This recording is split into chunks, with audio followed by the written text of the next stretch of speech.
हे हमारे सर्वशक्तिमान पिता परमेश्वर, हे हमारे उद्धारकर्ता, मृत्यु पर विजय पाने वाले, शैतान को निकम्मा करने वाले और हम सब मनुष्य जो मृत्यु के भय में जीवन व्यतीत कर रहे थे, हमें छुटकारा देने वाले हमारे प्रभु यीशु मसीह और हे शांतिदायक पवित्र आत्मा, आज की आराधना में हम आपका स्वागत करते हैं और आपकी उपस्थिति के लिए हृदय की गहराइयों से आपको हम धन्यवाद देते हैं।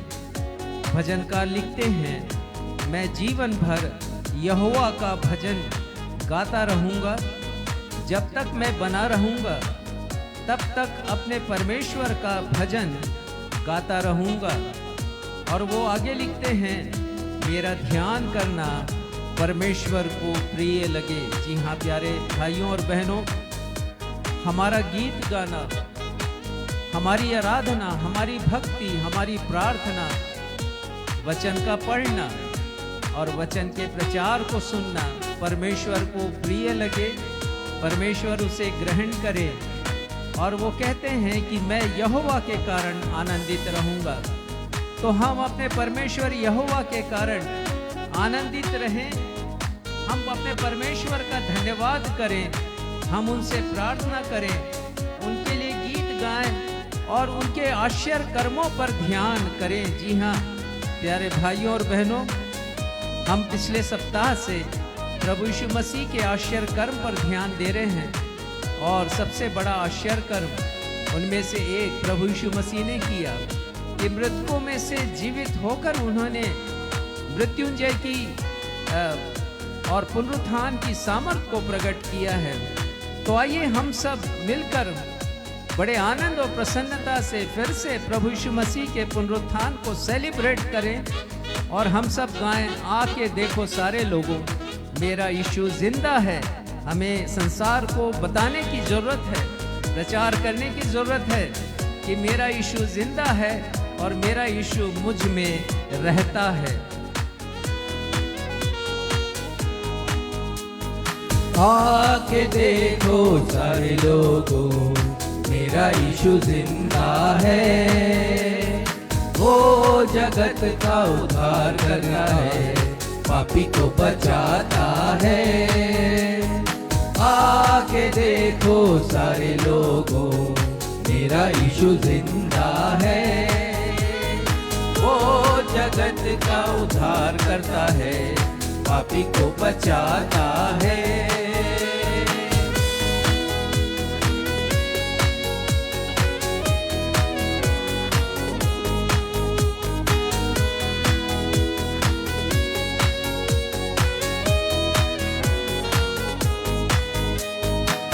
स्वर्ग छोड़कर जगत में आया, मुझसे कितना प्रेम किया। मेरे बदले क्रूस उठाकर खुद उस पर बलिदान हुआ।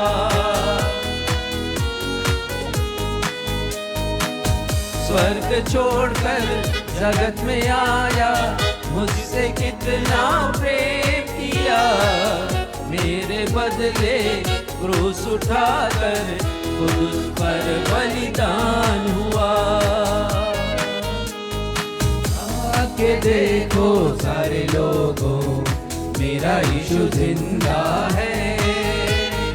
वो जगत का उद्धार करता है, पापी को बचाता है।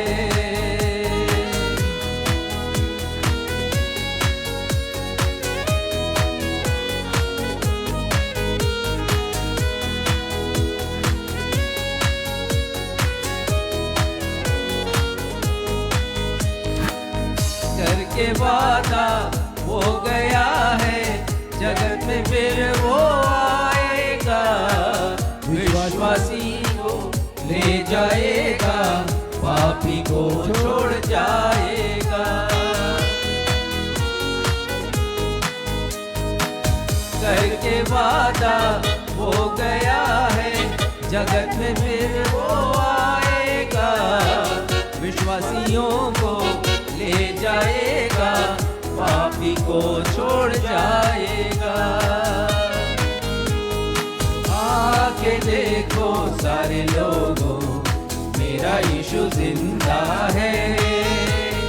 वो जगत का उद्धार करता है, पापी को बचाता है। आके देखो सारे लोगों, मेरा यीशु जिंदा है। वो जगत का उद्धार करता है, पापी को बचाता है, पापी को बचाता है, पापी को बचाता है।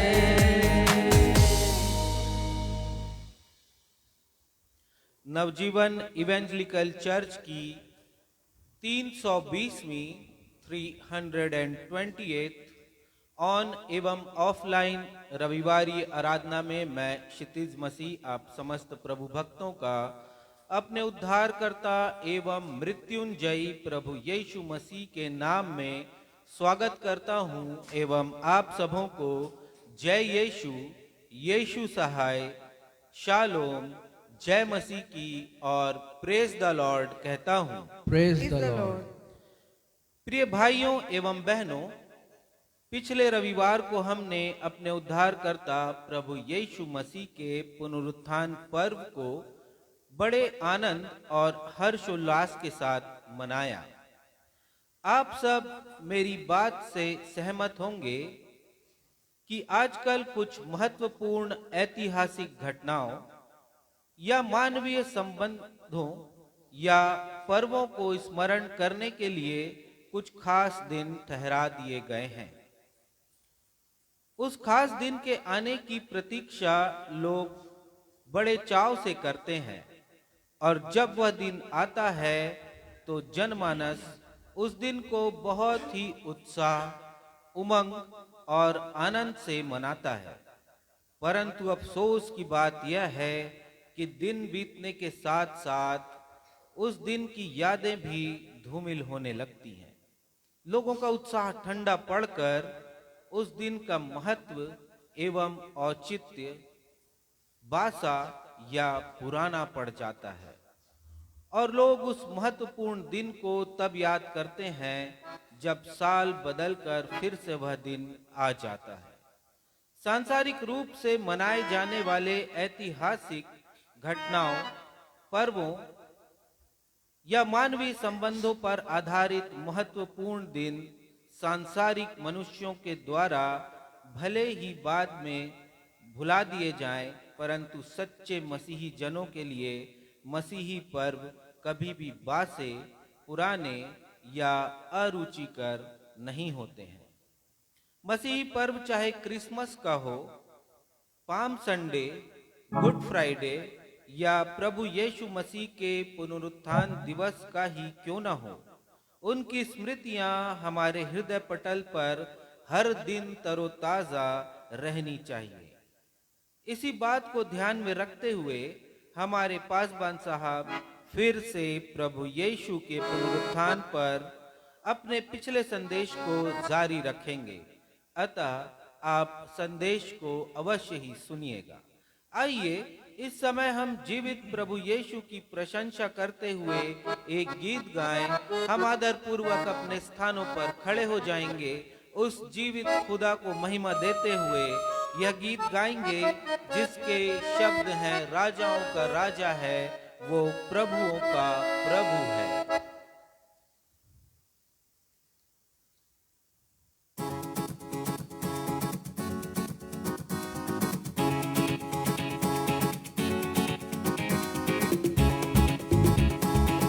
जी हाँ प्यारे भाइयों और बहनों, बहुतों के लिए पुनरुत्थान दिवस का महत्व केवल एक दिन के लिए था और पुनरुत्थान दिवस बीतने के पश्चात उसका महत्व भी कम हो गया। शायद ही गिनी चुनी कलीसियाओं में प्रभु यीशु मसीह के रिजरेक्शन या पुनरुत्थान पर प्रचार आज के दिन किया जाएगा। ईस्टर को लोग एक ही दिन याद करते हैं, भुला देते हैं। जैसे सांसारिक पर्व होते हैं वैसे ही आजकल कुछ मसीहियों ने या अनेक मसीहियों ने मसीही पर्वों के महत्व को भी कम कर दिया है, लेकिन हमारे लिए प्रभु यीशु मसीह हर दिन हमारे जीवन में दिखाई देने वाले, जिंदा दिखाई देने वाले हमारे प्रभु हैं। राजाओं का राजा है, प्रभुओं का प्रभु है हमारे प्रभु यीशु मसीह। तो आइए हम सब मिलकर उनकी प्रशंसा में इस गीत को गाएं।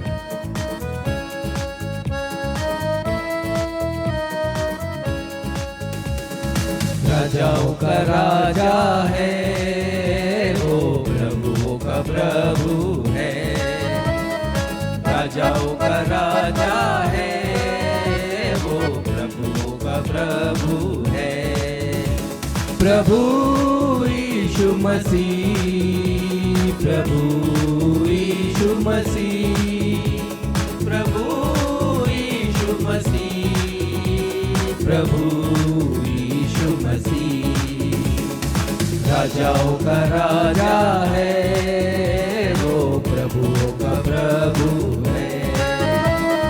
राजाओं का राजा है, वो प्रभुओं का प्रभु है।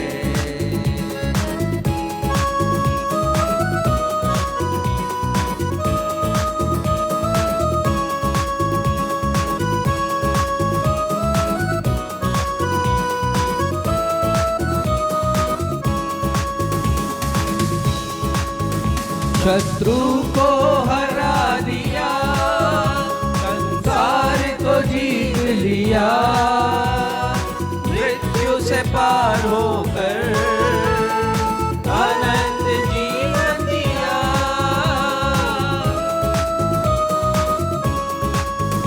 शत्रु को हरा दिया, संसार को जीत लिया, से पार होकर अनंत जीवन दिया। विधियों का काले विरोध में जो मिटा डाला, विधियों का काले विरोध में जो मिटा डाला। राजाओं का राजा है, वो प्रभुओं का प्रभु है। राजाओं का राजा है, वो प्रभुओं का प्रभु है।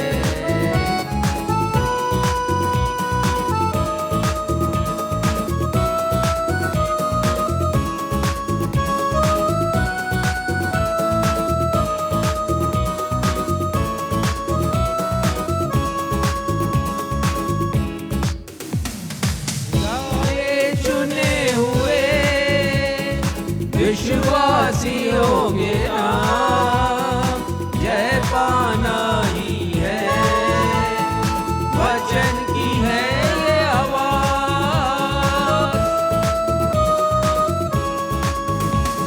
बुलाए चुने हुए विश्वासियों के नाम जय पाना ही है, वचन की है। जब तक सांस रहे करे न हम विश्राम, जब तक सांस रहे करे न हम विश्राम। राजाओं का राजा है, वो प्रभुओं का प्रभु है। राजाओं का राजा है,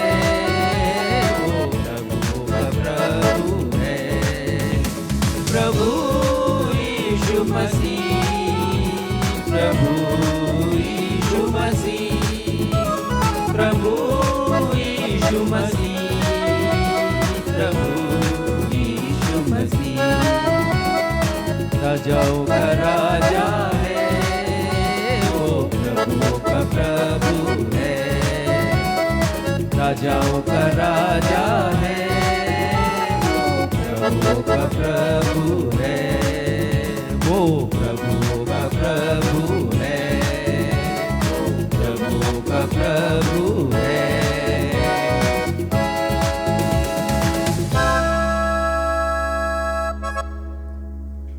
हम इसी उसी स्थिति में अपने स्थानों पर खड़े रहते हुए पवित्र शास्त्र में से आज के लिए गए उत्तरवादी पाठ के लिए निकाल लेंगे भजन संहिता की पुस्तक अध्याय 95 पद 1 से 11।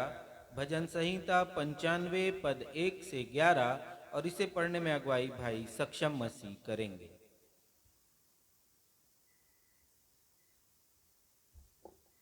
आइए हम सब मिलकर धर्मशास्त्र से निकाल लें भजन संहिता अध्याय 95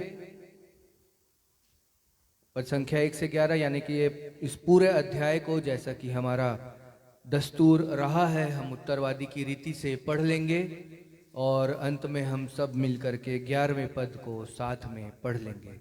भजन संहिता 95। आओ हम यहोवा के लिए ऊंचे स्वर से गाएं, अपने उद्धार की चट्टान का जय जयकार करें। हम धन्यवाद करते हुए उसके सन्मुख आएं और भजन गाते हुए उसका जय जयकार करें। क्योंकि यहोवा महान ईश्वर है और सब देवताओं के ऊपर महान राजा है। पृथ्वी को गहरे स्थान उसी के हाथ में है और पहाड़ियों की चोटियां भी उसी की हैं।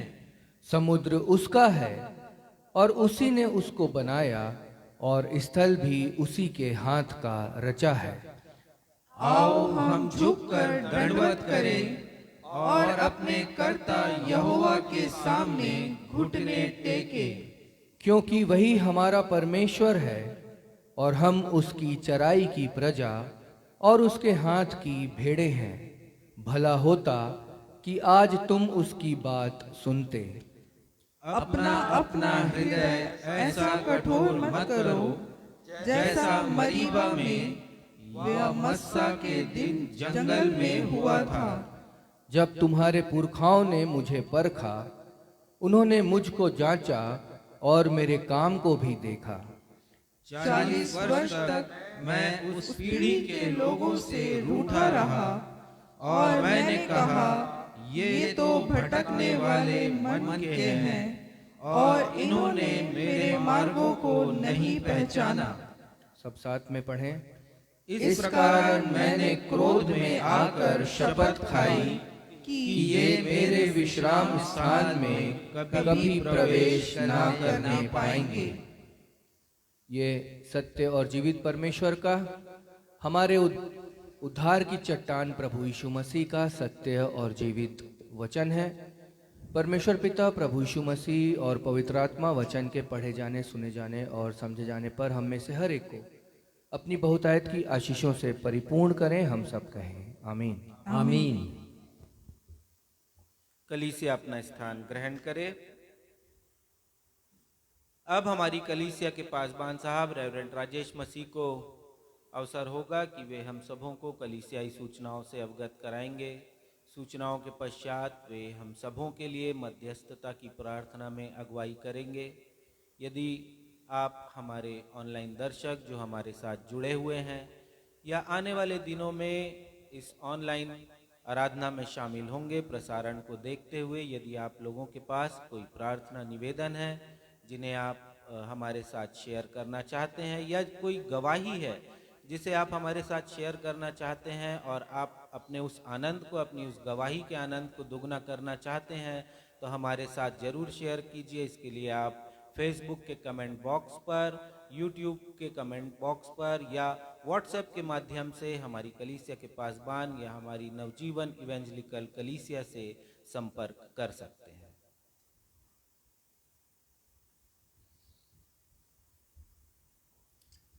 नवजीवन इवेंजलिकल चर्च की 320वीं अर्थात 320th ऑन एवं ऑफलाइन आराधना में मैं पास्टर राजेश मसीह आप सभी प्रभु भक्तों का जो इस समय कलीसिया भवन में उपस्थित हैं या फेसबुक पर ऑनलाइन उपस्थित हैं अथवा आने वाले दिनों में यूट्यूब, व्हाट्सएप, मैसेंजर या फेसबुक में वीडियो को देखकर हमारी आज की इस रविवारी आराधना में, जो कि प्रभु यीशु मसीह के पुनरुत्थान दिवस जिसे आमतौर से ईस्टर कहते हैं, उसके दूसरे रविवार की आराधना है, शामिल होंगे। मैं आप सभी का स्वागत करता हूं और आप सभी को मैं प्रेज द लॉर्ड कहता हूं। Praise the Lord. सूचना इस प्रकार से हैं। हम सब जानते हैं पहलगाम में जो दुखद घटना घटित हुई है। हमारी कलीसिया कश्मीर के पहलगाम में टूरिस्ट डेस्टिनेशन पर हुए आतंकवादी घटना का विरोध करती है। हमारी कलीसिया प्रभु यीशु मसीह के द्वारा दिखाए गए अहिंसा के मार्ग पर चलती है और प्रत्येक प्रकार की हिंसा और आतंक का जिसके द्वारा बेकसूर निरीह लोग बेवजह सताए और मारे जाते हैं विरोध करती है। हमारी कलीसिया का विरोध है। हमारी कलीसिया पहलगाम में मारे गए लोगों के परिवार में परमेश्वर प्रदत्त शांति, ऐसी शांति जो मानवीय समझ के परे है, उस शांति की प्रार्थना करती है। जो लोग मारे गए उनकी क्षति की भरपाई करना, उनकी कमी को पूरा करना मानवीय तरीके से नामुमकिन है। लेकिन हम प्रार्थना करते हैं कि परमेश्वर का पवित्र आत्मा जैसे उन्होंने हमें दिया है, हमसे शांति की बातें वो कहते हैं, प्रत्येक ऐसे परिवारों में परमेश्वर की शांति वो पहुंचा सके। हमारी कलीसिया यह भी विश्वास करती है कि किसी को भी किसी भी व्यक्ति के धर्म को पूछकर उसे प्रताड़ित करने का अधिकार नहीं है। हमारी कलीसिया यह भी विश्वास करती है, केवल कुछ खास धर्म के लोगों को पूछने की बात नहीं, किसी भी व्यक्ति के धर्म को पूछना उचित नहीं है। हमारी कलीसिया ये विश्वास करती है कि धर्म को पूछकर यदि कोई किसी को प्रताड़ित करता है तो ये नाजायज है और संविधान प्रदत्त अधिकारों का दुरुपयोग है। हमारी ऑनलाइन मिनिस्ट्री पैशन वीक के दौरान जो हुई है, परमेश्वर पिता को हम धन्यवाद देते हैं हृदय से। पाम संडे से लेकर प्रभु यीशु के पुनरुत्थान दिवस, जिसे आमतौर से ईस्टर कहते हैं, आप सभी को बताना चाहूँगा परमेश्वर के नाम की महिमा के लिए कि हमारे प्रसारणों को 17,100 लोगों ने देखा और सुना है। परमेश्वर पिता की हम महिमा करते हैं। इस दौरान सैकड़ों लाइकिंग हमें मिले हैं और सैकड़ों लोगों के कमेंट्स हमें मिले हैं, उत्साहजनक कमेंट्स। इन सारी बातों के लिए हम सारी महिमा, सारी प्रतिष्ठा, सारा गौरव, सारा मान और सम्मान अपने प्रभु यीशु मसीह को देते हैं। प्रार्थना अनुरोध इस प्रकार से है। हम प्रार्थना करते हैं बेटे हितेश सोनवानी के लिए। उनकी गंभीर स्थिति है, मिर्गी से पीड़ित हैं वो, एपिलेप्सी जिसे कहते हैं। परमेश्वर पिता की कृपा हो, क्योंकि हम जानते हैं कि ये मिर्गी का रोग बहुत खतरनाक होता है। परमेश्वर पिता से प्रार्थना है कि यीशु के नाम में हमारे इस बेटे को चंगाई मिले। हम प्रार्थना करते हैं भाई शेस्सा के लिए। शेस्सा का लीवर ट्रांसप्लांट हुआ है। हमारी प्रार्थना है कि परमेश्वर पिता उन्हें शीघ्र चंगाई का लाभ दे सकें, प्रदान करें। हम प्रार्थना करते हैं बेटे अविनाश मिरी के लिए कि उन्हें सुयोग्य जीवन साथी मिल सके।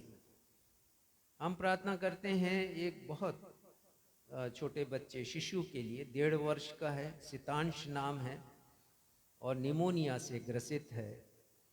उनकी माँ ने मुझे बताया कि उस बच्चे का हृदय भी बड़ा हो गया आकार में, हार्ट एनलार्जमेंट है।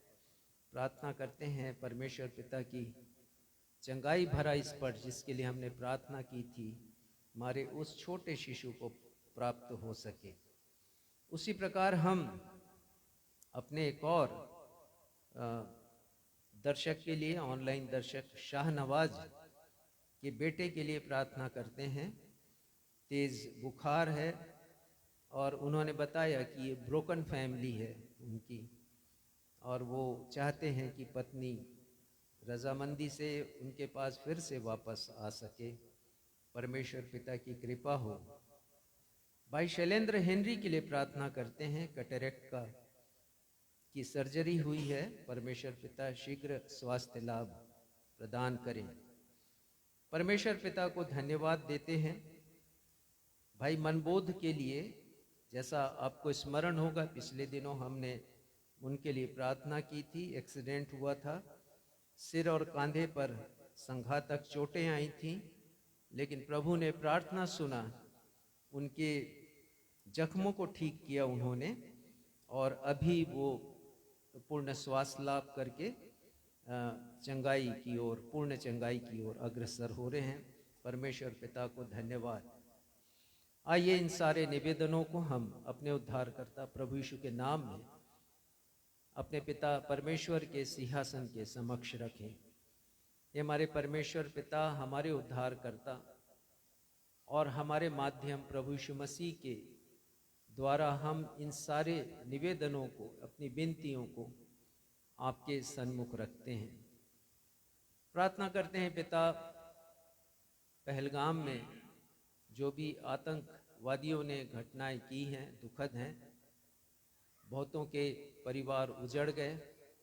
प्रार्थना करते हैं सभी के लिए। जैसे अभी हमने सूचना दी, हम प्रार्थना करते हैं कि आपकी असीम शांति जो मानवीय समझ के परे है, हमारे क्लेशों में जिसे प्रभु यीशु मसीह प्रदान करते हैं, वो शांति प्रत्येक परिवार को मिल सके। और होने दीजिए पिता कि उनके शारीरिक अनुपस्थिति से जो रिक्त स्थान बना है, पवित्र आत्मा की भरपूरी से वो भरा जा सके।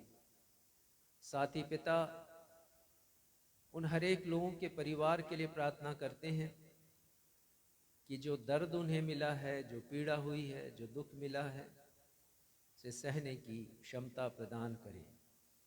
पिता, हम धन्यवाद देते हैं कि पिछले हफ्ते के प्रसारणों पर आपकी कृपा हुई।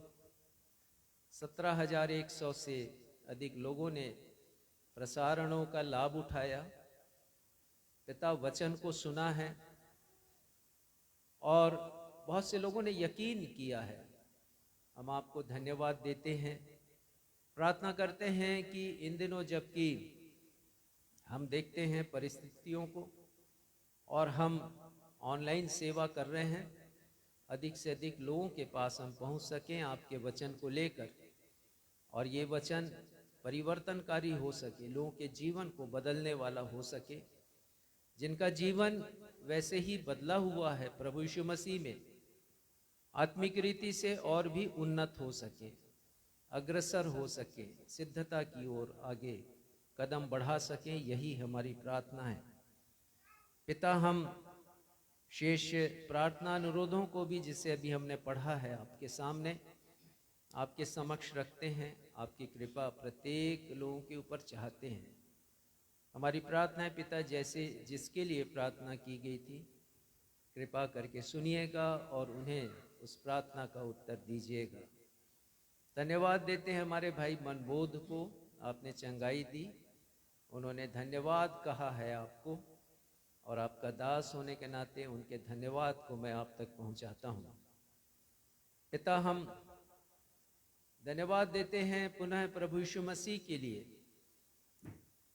कि उनकी जीवन गाथा केवल गोलगथा के क्रूस पर समाप्त नहीं हुई, लेकिन अपने वादे के अनुसार, अपनी घोषणा के अनुसार तीसरे दिन जी उठकर उन्होंने मृत्यु पर अपने सामर्थ्य को प्रकट किया।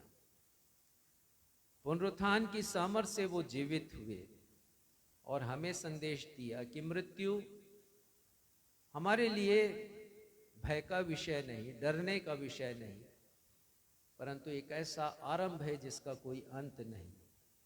हमारी प्रार्थना है पिता कि हम प्रभु यीशु मसीह के पुनरुत्थान को केवल एक दिन तक सीमित ना रखें, सेलिब्रेट करें हर दिन प्रभु यीशु मसीह के जन्मदिन को, प्रभु यीशु मसीह के क्रूस पर बलिदान को और प्रभु यीशु मसीह के पुनरुत्थान को हम मनाएं, हर दिन हम स्मरण करें, ताकि वो प्रभु यीशु जो इस दुनिया में आए, जिन्होंने वादा किया हमारे हृदय में रहने का, हमारे हृदय में वास करे।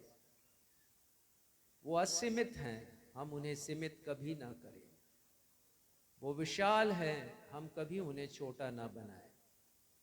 पिता आज की आराधना को, प्रत्येक गीतों को, वचन को, इसे अभी पढ़ा जाएगा, अपनी भेंटों को और वचन के प्रचार को आपके सामर्थी हाथों में सौंपते हैं और अपनी इस प्रार्थना को आपके बेटे हमारे उद्धारकर्ता प्रभु यीशु मसीह के महान सामर्थी अद्वितीय प्रशंसनीय नाम में मांग लेते हैं। सुनिए और स्वीकार कीजिएगा। हम सब कहें आमीन। प्रभु की प्रार्थना भी हम सब मिलकर करेंगे। हे हमारे पिता, आप जो स्वर्ग में हैं, आपका नाम पवित्र माना जाए, आपका राज्य आए, आपकी इच्छा जैसे स्वर्ग में पूरी होती है वैसे इस पृथ्वी पर भी पूरी हो। हमारे दिन भर की रोटी आज हमें दीजिए और जिस प्रकार हमने अपने अपराधियों को क्षमा किया है वैसे हमारे अपराधों को क्षमा कीजिए। हमें परीक्षा में नहीं डालिए बल्कि बुराई से बचाइए, क्योंकि राज्य, पराक्रम और महिमा सदा आपके हैं। आमीन।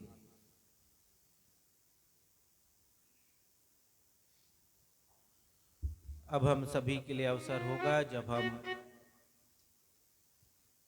परमेश्वर पिता के द्वारा प्रदत्त की गई आत्मिक एवं भौतिक आशीषों को स्मरण करेंगे और अपने धन्यवादी हृदय को प्रकट करेंगे। परमेश्वर पिता के समक्ष धन्यवादी भेंटों को एवं भेंटों को देने के द्वारा परमेश्वर पिता की महिमा करेंगे।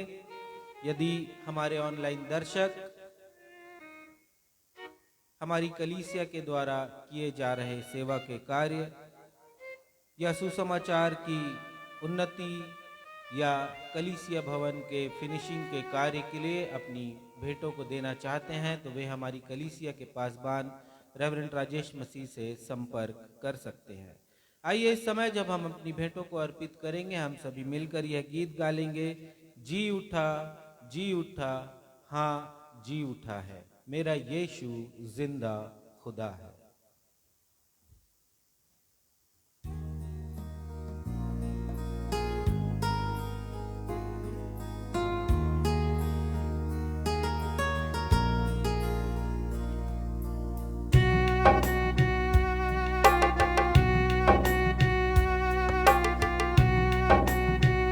परमेश्वर के एक बहुत अच्छे दास हुए भाई अर्नेस्ट मल। उन्होंने बहुत प्यारे प्यारे गीत लिखे, आत्मा से भरकर उन्होंने गीतों को लिखा। उन्हीं का लिखा एक गीत हम आपके सामने प्रस्तुत करेंगे। जी उठा यीशु जी उठा, हाँ जी उठा है। करीब 35 वर्ष हुए उन्होंने इस गीत की रचना की थी और अभी वो हमारे मध्य में नहीं है, वो जीवित हैं, प्रभु यीशु के पास है।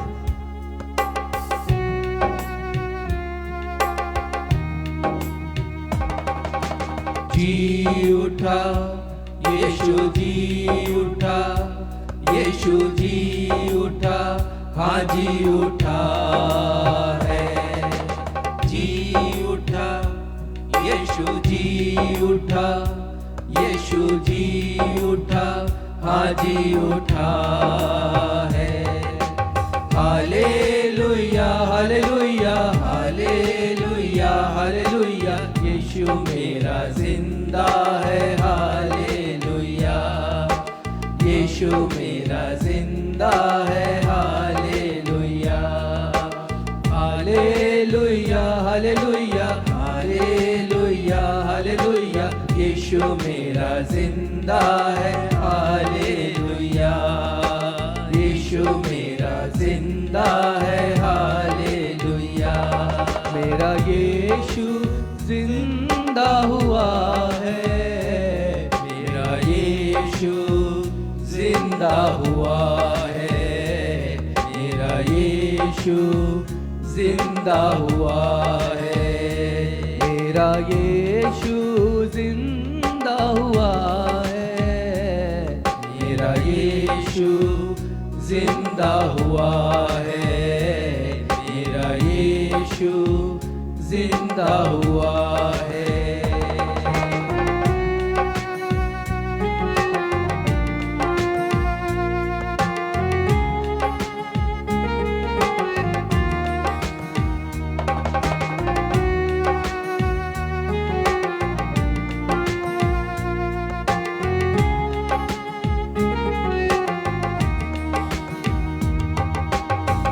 तीसरे दिन जब कब्र पे आई, पाया कब्र को खाली,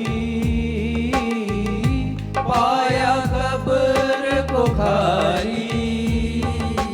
तीसरे दिन जब कब्र पे आई, पाया कब्र को खाली, पाया कब्र को खाली। हुई घबराहट, डर कर बोली, किसने लाश चुरा ली, किसने लाश चुरा ली।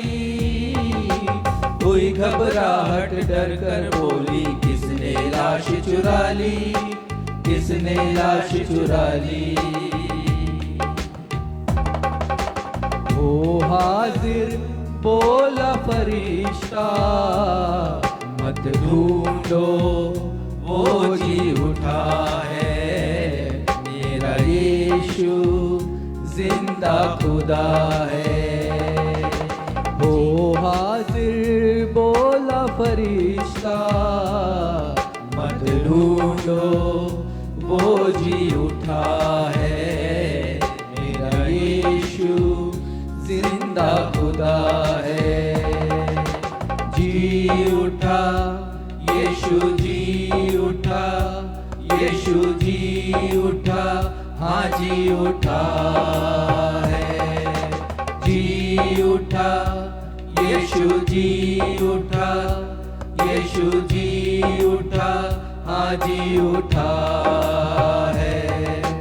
हालेलुया हालेलुया हालेलुया हालेलुया, यीशु मेरा जिंदा है। हालेलुया यीशु मेरा जिंदा है। हालेलुया यीशु मेरा जिंदा है। हालेलुया। बेटों के लिए धन्यवाद की प्रार्थना में अगुवाई भाई बंटी सिद्धू करेंगे।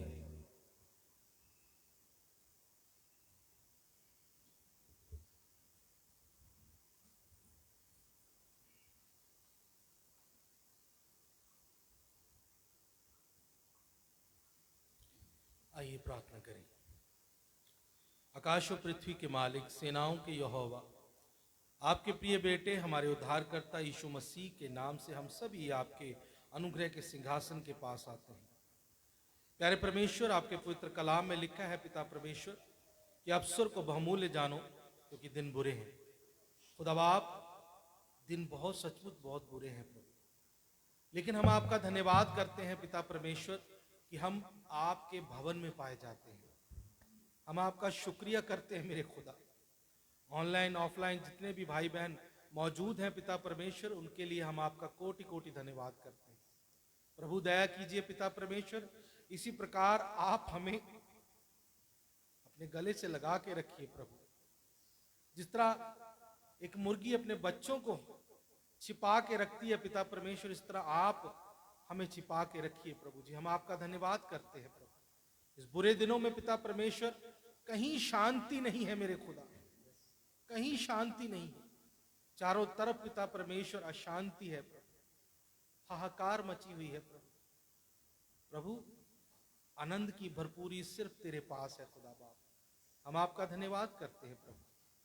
पिता परमेश्वर, जो आपने हमको बल दिया, जो हमने कमाया पिता परमेश्वर, उसमें से जो भेंट पिता परमेश्वर हम सब ने पिता परमेश्वर जो आपको चढ़ाई है पिता परमेश्वर, यह आपको ग्रहण योग्य हो पिता। आप दया करें पिता परमेश्वर। दबाव धन्यवाद करते हैं। आगे के समय को हम आपके हवाले करते हैं। सारी मान, महिमा, इज्जत, जलाल आपके नाम को देते हैं। इस प्रार्थना को यीशु मसीह के नाम से मांगते हैं, सुने और कबूल करें। सब आमीन। आमीन।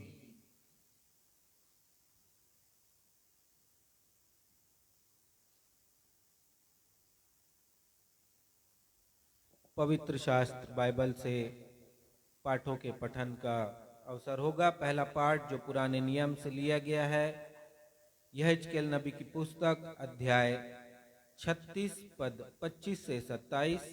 यहेजकेल 36 पद 25 से 27। इसे पढ़ने में अगुवाई बहन आकांक्षा मसीह करेंगी। दूसरा पाठ जो नए नियम से लिया गया है, इब्रानियों की पत्री अध्याय 3 पद 12 से 15। इब्रानियों 3 पद 12 से 15। इसे पढ़ने में अगुवाई श्रीमती बीना मसीह करेंगी।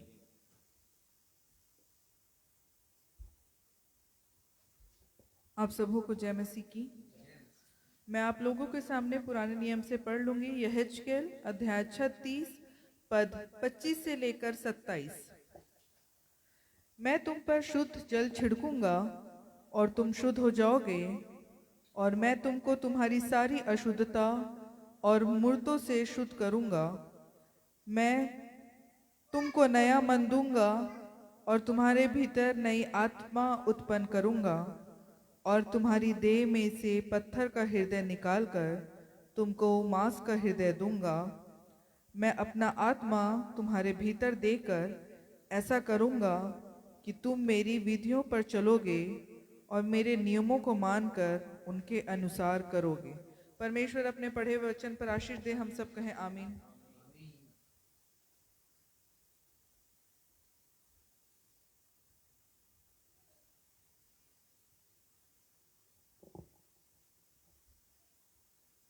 आप सबों को जय मसीह की।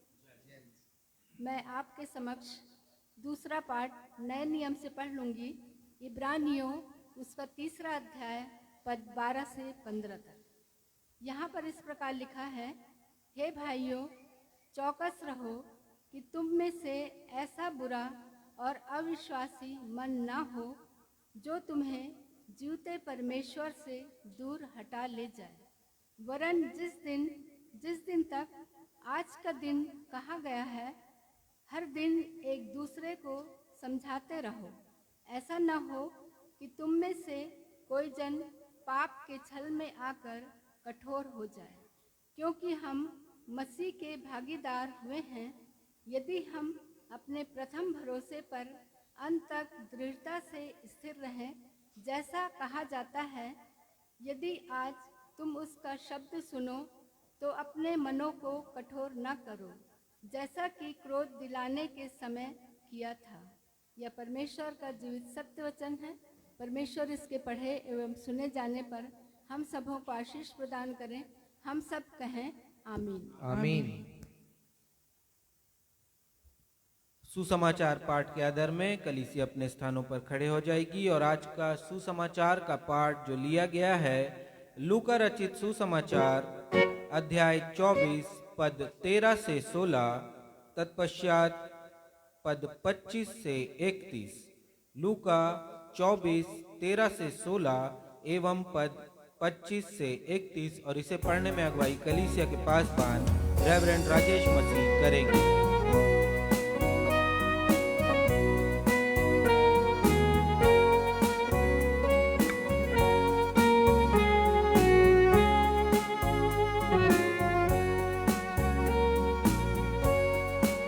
आज का सुसमाचार का पाठ लूका रचित सुसमाचार उसका 24वां अध्याय, इसकी पद संख्या पहले मैं पढ़ूंगा 13वें पद से लेके 16वें पद तक, और उसके पश्चात 25वें पद से लेके 31वें अर्थात 31 वर्ष तक।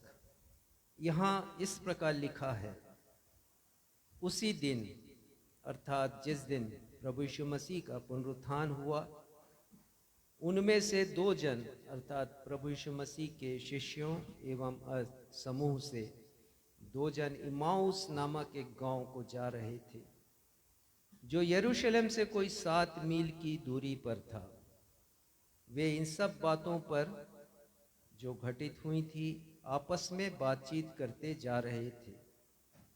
और जब वे आपस में बातचीत और पूछताछ कर रहे थे तो यीशु आप पास आकर उनके साथ हो लिए, परंतु उनकी आंखें ऐसी बंद कर दी गई थीं कि वे यीशु को पहचान नहीं सके। पद संख्या 25 से आगे। तब यीशु ने उनसे कहा, हे निर्बुद्धियों और भविष्यद्वक्ताओं की सब बातों पर विश्वास करने में मंदमतियों, क्या अवश्य ना था कि मसीह ये दुख उठाकर अपनी महिमा में प्रवेश करे? तब यीशु ने मूसा से और सब भविष्यद्वक्ताओं से आरंभ करके सारे पवित्र शास्त्र में से उनके विषय में लिखी बातों का अर्थ उन्हें समझा दिया। इतने में वे उस गांव के पास पहुंचे जहां वे जा रहे थे,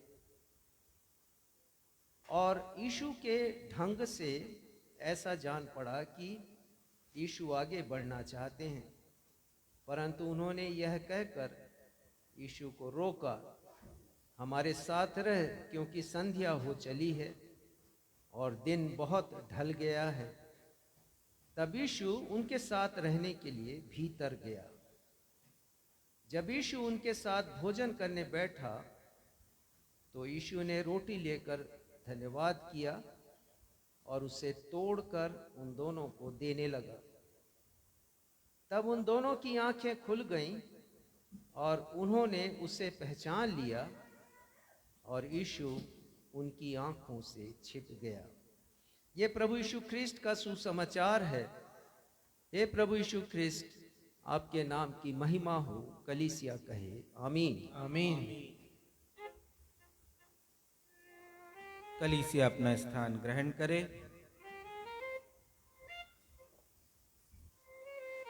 अब हम सभी के लिए सुनहरा और आनंदमय समय होगा जब हम जीवित परमेश्वर के जीवित कलाम से, जीवित वचन से, परमेश्वर पिता के अभिषिक्त दास और हमारी कलीसिया के पासबान रेवरेंड राजेश मसीह से एक प्रेरणादायक, अर्थपूर्ण एवं सारगर्भित संदेश को सुन सकेंगे। और आज के संदेश का विषय है, प्रभु यीशु मसीह के कब्र के द्वार का पत्थर तो पहले ही हट चुका है, लेकिन हमारे मनों पर पड़े पत्थर कब हटेंगे?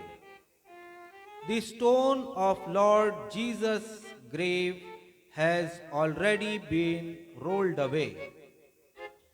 But when the stones lying on our minds will be rolled away.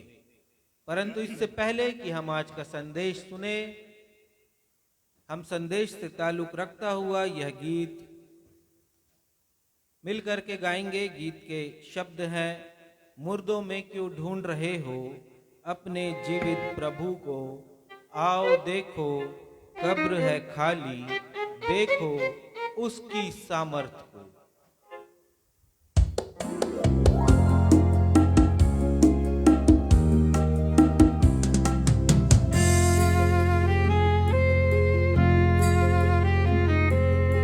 पिछले पुनरुत्थान पर्व पर हमने इस गीत को गाया और हम आज भी गा रहे हैं, क्योंकि परिस्थितियां बदली नहीं है, ऐसा प्रतीत होता है हमें। प्रभु यीशु मसीह के पुनरुत्थान के दिन जैसा आचरण 3 महिलाओं ने किया, वैसा ही आचरण आज भी हो रहा है, मसीहियों के जीवन में दिखाई देता है।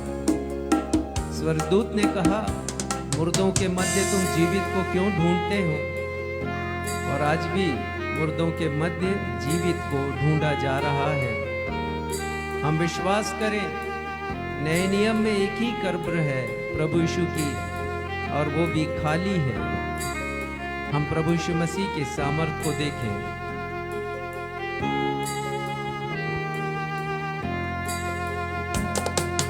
मुर्दों में क्यों ढूंढ रहे हो अपने जीवित प्रभु को।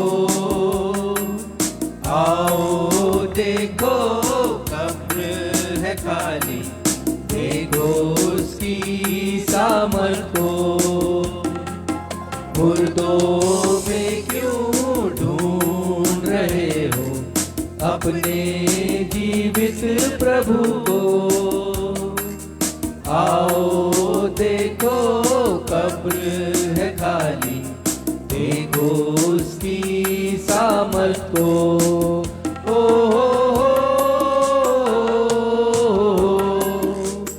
ला ला ला ला, ओ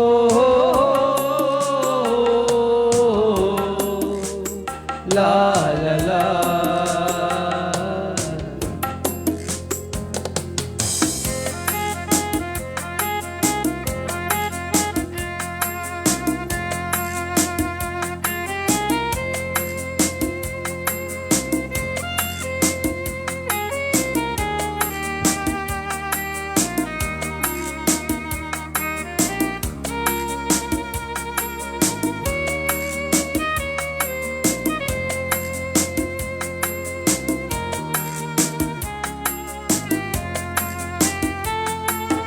पापों से भरा जीवन ये मेरा, उसने आकर मुक्ति दिलाया।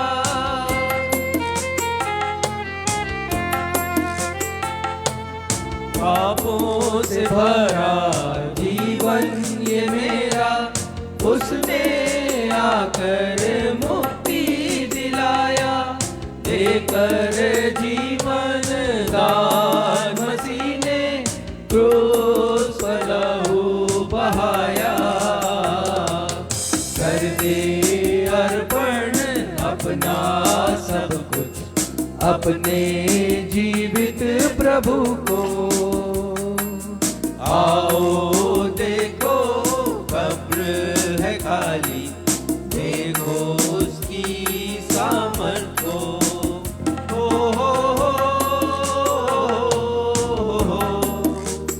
ला ला ला ला, ओ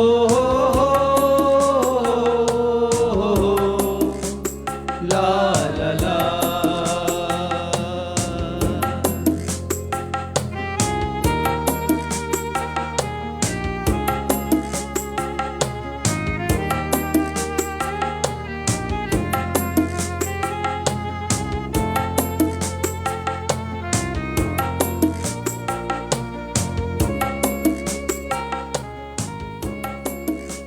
आज भी हमारे मनन चिंतन का विषय वही है जो पिछले सप्ताह हमारे मनन का विषय था।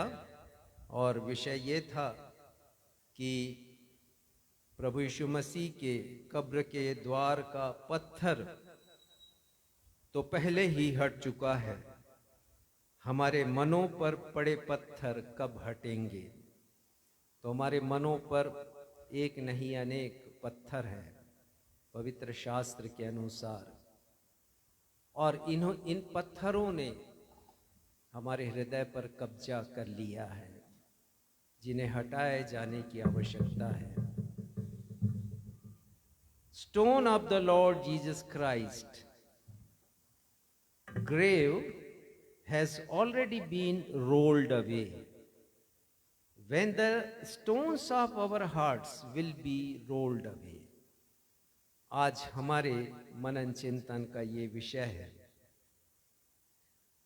पिछले रविवार प्रभु यीशु मसीह के क्रूस पर मृत्यु हो जाने के पश्चात तीसरे दिन उनके जीवित हो जाने या उनके पुनरुत्थान को स्मरण करने का रविवार था, और हमने बखूबी स्मरण किया प्रभु यीशु मसीह के प्रथम पुनरुत्थान दिवस को, उन परिस्थितियों को जिनमें प्रभु यीशु मसीह जीवित हुए हैं।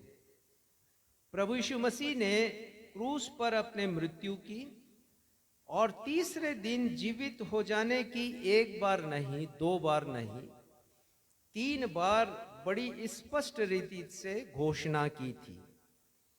लेकिन अफसोस की बात यह थी कि प्रभु यीशु मसीह की घोषणा पर न ही प्रभु यीशु मसीह के शिष्यों ने और न ही उन महिलाओं ने जो प्रभु यीशु मसीह की सेवा करती थीं विश्वास किया प्रभु यीशु मसीह के जीवित होने पर और पुनरुत्थान पर।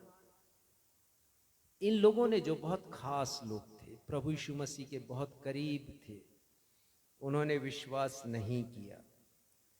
हमने पिछले सप्ताह बड़ी गहराई से अध्ययन किया था मरकुस रचित सुसमाचार 16वां अध्याय पहले पद से लेके 8 पद तक, और हमने 5 बातों को सीखा था।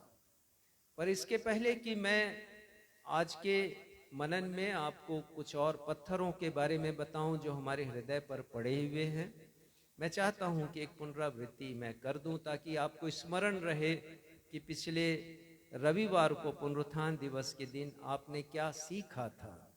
ये बड़ा महत्वपूर्ण है क्योंकि हमारी याददाश्त बहुत कमज़ोर होती है, बहुत जल्दी हम भूल जाते हैं।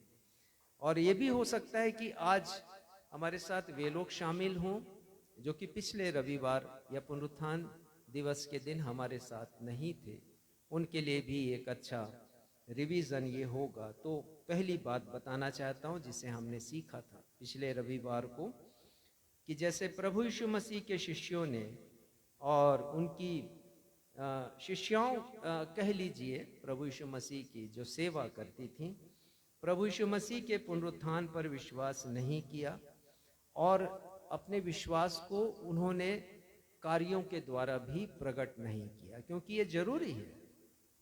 सिर्फ बोलने से विश्वास नहीं होता, विश्वास को कार्य रूप में परिणित करना पड़ता है। यदि एक माँ कहे अपने बच्चे से कि मैं तुमसे प्यार करती हूँ, प्रेम करती हूँ, बस कहती रहे तो वो प्रेम नहीं है। यदि वो उसकी सुधि ना ले, उसका केयर ना करे, उसकी देखभाल ना करे, ठीक ऐसा ही परमेश्वर का वचन कहता है। तो ना सिर्फ इन्होंने अविश्वास किया प्रभु यीशु मसीह के, परंतु अपने कार्यों के द्वारा प्रकट भी नहीं किया इन लोगों ने। आज भी अनेक मसीही जन प्रभु यीशु मसीह के पुनरुत्थान को और अपने स्वयं के पुनरुत्थान को, क्योंकि ये महत्वपूर्ण है, ईस्टर के दिन या पुनरुत्थान दिवस के दिन केवल ये स्मरण नहीं करना है उस आश्चर्य कर्म को कि यीशु ने मृत्यु पर विजय प्राप्त की, परंतु वो जो विश्वास है पुनरुत्थान की सामर्थ है जिससे यीशु जीवित हुए, वो सामर्थ हमारे भीतर भी काम करना चाहिए। परंतु आज भी बहुत से लोग विश्वास नहीं करते हैं और न ही अपने कार्यों के द्वारा प्रकट करते हैं कि यीशु जीवित हैं। परमेश्वर के वचन में ध्यान दीजिएगा कि न्यू टेस्टामेंट में, नए नियम में 43 बार अनंत जीवन शब्द आया है और 14 बार पुनरुत्थान शब्द आया है। ये शब्द बार बार क्यों आए हैं? इसलिए आए हैं कि हम विश्वास करें कि मृत्यु के बाद पुनरुत्थान हमारा भी होगा, मृत्यु के बाद अनंत जीवन हमें हासिल होगा।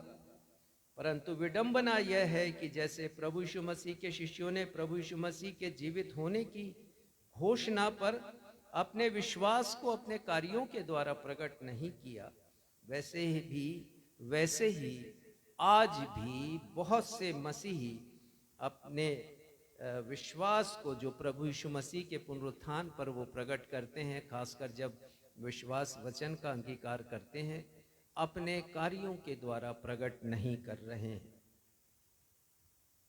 और न ही जीवित रहते हुए इस बात को प्रमाणित कर रहे हैं कि मृत्यु के बाद उन्हें अनंत जीवन मिलेगा। इसका प्रमाण यह है कि अनेक मसीह कहलाए जाने वाले लोग आज भी अपने प्रियजनों की कब्रों को पक्की कर रहे हैं और कब्रों को संवार रहे हैं। क्या सीखा है हमने? सुसमाचार का क्या वर्णन हमने पढ़ा है यीशु के जीवित होने के बारे में। स्वर्गदूतों ने किससे कब और क्या कहा है, क्यों नहीं ध्यान देते?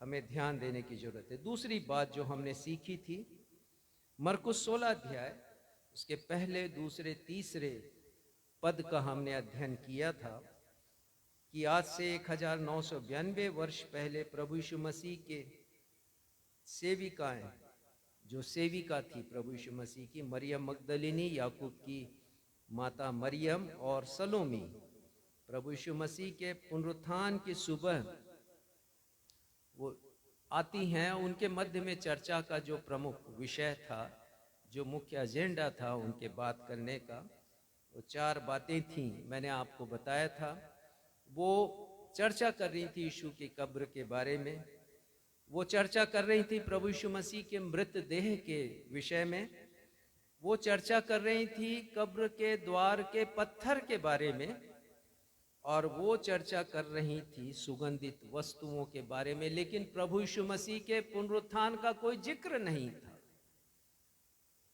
ये विडंबना है, अफसोस की बात है।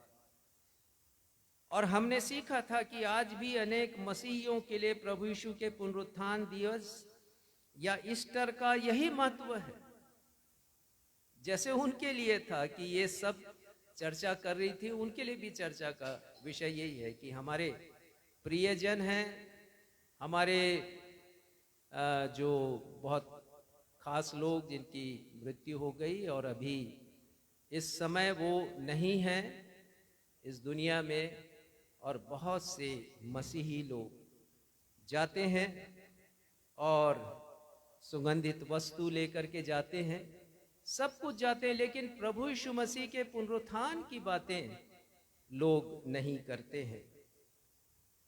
तो उन तीनों महिलाओं ने प्रभु यीशु मसीह के पुनरुत्थान दिवस पर जो कुछ किया था, वही आज बहुत से मसीही लोग भी कर रहे हैं। तीसरी बात हमने यह सीखा था कि जब स्वर्गदूत ने उन महिलाओं से कहा था, पढ़िएगा 6वां पद, मरकुस रचित सुसमाचार 14वां अध्याय 6वां पद। यीशु ने कहा, उसे छोड़ दो, उसे क्यों सताते हो? उसने तो मेरे साथ भलाई की है। 16वां अध्याय। उसने उससे कहा, चकित मत हो, तुम यीशु नासरी को जो क्रूस पर चढ़ाया गया था ढूंढती हो। वह जी उठा है, यहाँ नहीं है। देखो, यही वह स्थान है जहाँ उन्होंने उसे रखा था। हाँ, वो साफ साफ कहते हैं स्वर्गदूत कि यीशु यहां पर नहीं है, वो जीवित हो गए हैं। जिसे तुम ढूंढ रही हो वो अब यहां पर नहीं है, वो जिंदा हो गए हैं। लेकिन आगे लिखा है कि वो आश्चर्यचकित हो गई। क्यों हुई आश्चर्यचकित? क्योंकि वो सोच रही थी कि कैसे एक मृत व्यक्ति जीवित हो सकता है, और ये भी सोच रही थी कि जो कुछ सुगंधित वस्तुएं वो लाई थी उनके मृतदेह पर मलने के लिए, उसे सुरक्षित रखने के लिए, अब उसका कोई मूल्य नहीं, अब वो व्यर्थ हो गया। हमने इस बात से यह सीखा था कि अनेक मसीही जन जो कब्रें पक्की करते और महीनों पहले उन्हें संवारना शुरू कर देते हैं, वचन के अनुसार ये सब व्यर्थ है परमेश्वर के सामने। सांसारिक वस्तुएं हैं। महत्वपूर्ण हमारा आत्मा है, जो हमारी मृत्यु के बाद परमेश्वर के पास पहुंच जाता है। लेकिन लोग सांसारिक वस्तुओं के पीछे पड़े हुए हैं, व्यर्थ है। उनका पैसा जो इसमें खर्च होता है उसका कोई महत्व नहीं है।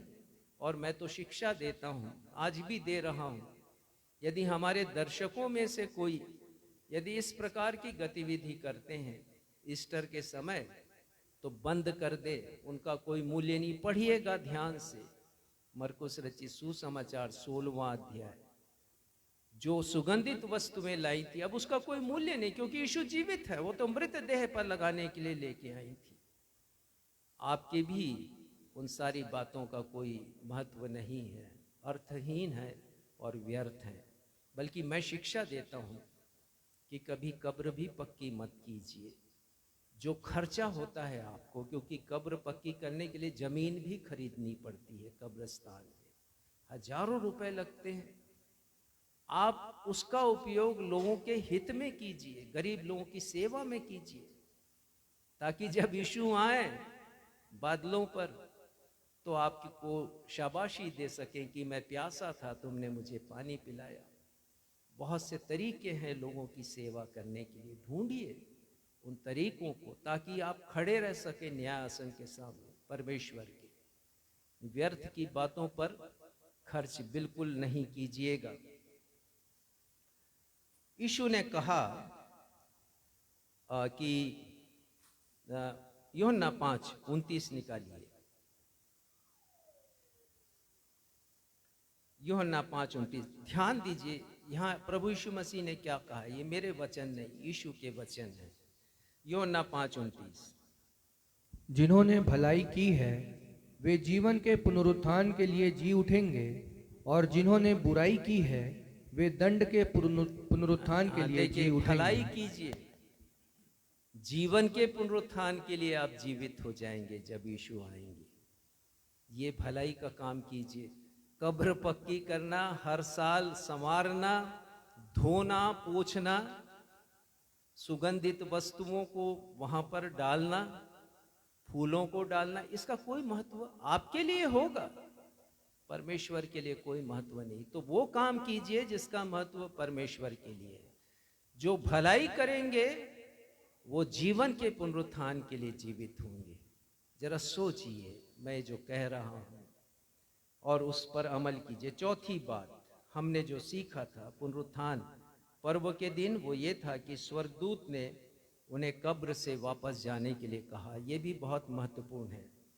मरकुस 16:7 पढ़िएगा, मरकुस 16:7, जल्दी पढ़िए। परंतु तुम जाओ और उसके चेलों और पतरस से कहो। हाँ देखिए, उन्होंने साफ साफ कहा, स्वर्गदूत ने, जब उनका महिलाओं का सामना स्वर्गदूत से हुआ, उन्होंने कहा तुम जाओ, यहाँ क्यों हो, यहाँ पर यीशु जीवित है, सबको बताओ यीशु जिंदा है। तो उनका ये काम था कि वो जाएं। तो कब्रिस्तान में हम जाते हैं किसी को मिट्टी देने के लिए, बस वो हमारा अंत होना चाहिए। बार बार जाकर आंसू बहाने की जरूरत नहीं है। इन लोगों ने भी बहुत आंसू बहाए, शिष्य भी रो रहे थे आंसू बहा बहा कर कि हमारा साथी चला गया। और आप भी शायद रोते होंगे, वहां पर जाके आंसू बहाते होंगे, कोई जरूरत नहीं है इसकी। परमेश्वर के वचन के अनुसार स्वर्गदूत ने कहा तुम जाओ, परंतु उन्होंने स्वर्गदूत की आज्ञा का पालन नहीं किया। 16वें अध्याय के 8वें पद में लिखा है कि उन्होंने, और वे निकलकर कब्र से भाग गई, क्योंकि कपकपी और घबराहट उन पर छा गई, और उन्होंने किसी से कुछ न कहा, कुछ क्योंकि भी डरती नहीं थी। कहा। स्वर्गदूत की आज्ञा का भी पालन उन्होंने नहीं किया। और ये विडंबना है, अफसोस की बात है हमारे लिए कि हम ऐसा आचरण करते हैं। और एक और पद देखिएगा, प्रभु यीशु मसीह ने मत्ती 23 निकालिए, 29वां पद। प्रभु यीशु मसीह ने ऐसे ही कार्य करने वाले फरीसियों और शास्त्रियों की कटु आलोचना की, जो कार्य बहुत से अनेक मसीही करते हैं। और ऑल सोल्स डे भी मनाया जाता है नवंबर के महीने में। प्रभु यीशु मसीह ने क्या कहा है, जरा ध्यान देने की जरूरत है। पढ़िएगा मत्ती 23 उसका 29वां पद। हे कपटी शास्त्रियों और फरीसियों, तुम पर हाय, तुम भविष्यवक्ताओं की कब्र संवारते और धर्मियों की कब्र बनाते हो। देखिए, यीशु ने भी कहा कब्र को बनाना और कब्र को संवारना प्रभु यीशु मसीह ने कपटी कहा है शास्त्रियों और फरीसियों को, क्योंकि जीवन परिवर्तित नहीं है आपका, भविष्यवक्ताओं की शिक्षाओं का पालन नहीं है, यीशु की शिक्षाओं का पालन नहीं, आप कैसे कब्र पक्की कर रहे हैं? सोचने की बात है। 27वां पद पढ़िएगा इसी का। हे कपटी शास्त्रियों और फरीसियों, तुम पर है, तुम चूना फिरी हुई कब्रों के समान हो, जो ऊपर से तो सुंदर दिखाई देती है, परंतु भीतर मुर्दों की हड्डियों देखिए, और आप यदि जा रहे हैं तो ऐसे ही स्थान पर जा रहे हैं। जरा पढ़िए यीशु क्या कह रहे हैं। हमें करना क्या है? जीवित प्रभु यीशु मसीह का प्रचार करना है कि यीशु जीवित है। यीशु जीवित है, हमारी बातों में, हमारे कार्यों में, हमारे जीवन में वो जीवित है। तभी ये पुनरुत्थान पर्व मनाना सार्थक होगा, अन्यथा हम केवल औपचारिकता निभा रहे हैं, हम केवल रीति विधि का पालन कर रहे हैं, नथिंग एल्स, उसके अलावा और कुछ भी नहीं। तो हम सुधर जाएं, क्योंकि हमें ध्यान देना है कि न्यायासन के सामने हमें अपने कार्यों का विवरण प्रभु यीशु मसीह के सामने देना। पांचवी बात, हमने सीखा था कि जैसे प्रभु यीशु मसीह के कब्र के द्वार पर एक बड़ा वजनदार पत्थर रखा था, वैसे ही आज भी अनेक मसीहियों के हृदयों पर अनेक बड़े बड़े और वजनदार पत्थर रखे हुए हैं। और इसके द्वारा हमने सीखा कि प्रभु यीशु मसीह के कब्र के द्वार का पत्थर तो हट गया, बहुत वजनदार था, बहुत भारी था। वैसे ही हमें भी अपने हृदय से, हृदय के ऊपर रखे उन पत्थरों को जिनकी जरूरत नहीं है, हमें हटाना है, हमें लुढ़काने की आवश्यकता है। और अपने स्वयं के पुनरुत्थान पर हमें यकीन करना है।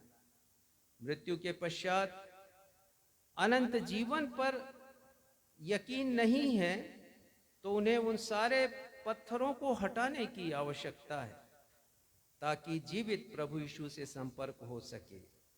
पढ़िएगा मरकुस 12 अध्याय 27 पद। मैंने आपसे कहा कि यदि ये पत्थरों को हम नहीं हटाएंगे तो जीवित यीशु से हमारी कभी मुलाकात नहीं होगी, संपर्क नहीं होगा।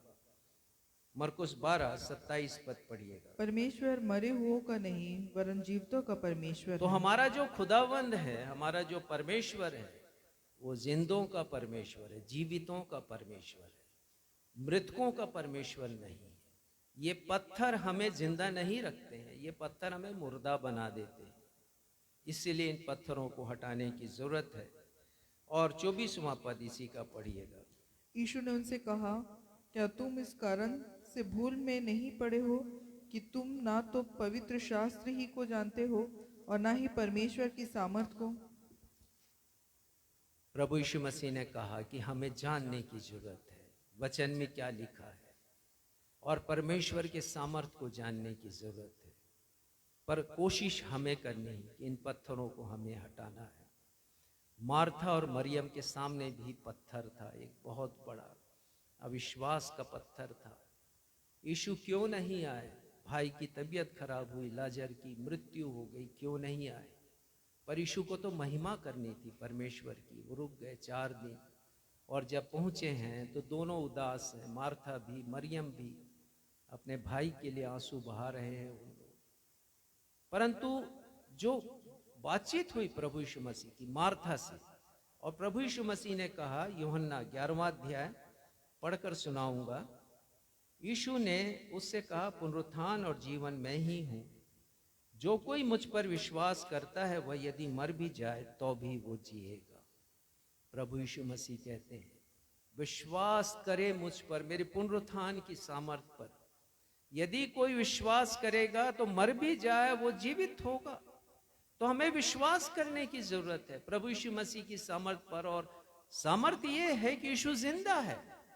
हम उन्हें मृतकों में जाकर के ना ढूंढे, प्रिय जनों को भी ना ढूंढे, मृतकों में जाकर विश्वास करें। यदि कहते हैं कि वो जीवित हैं, परमेश्वर के पास हैं, तो विश्वास करें कि वो वहीं पर हैं।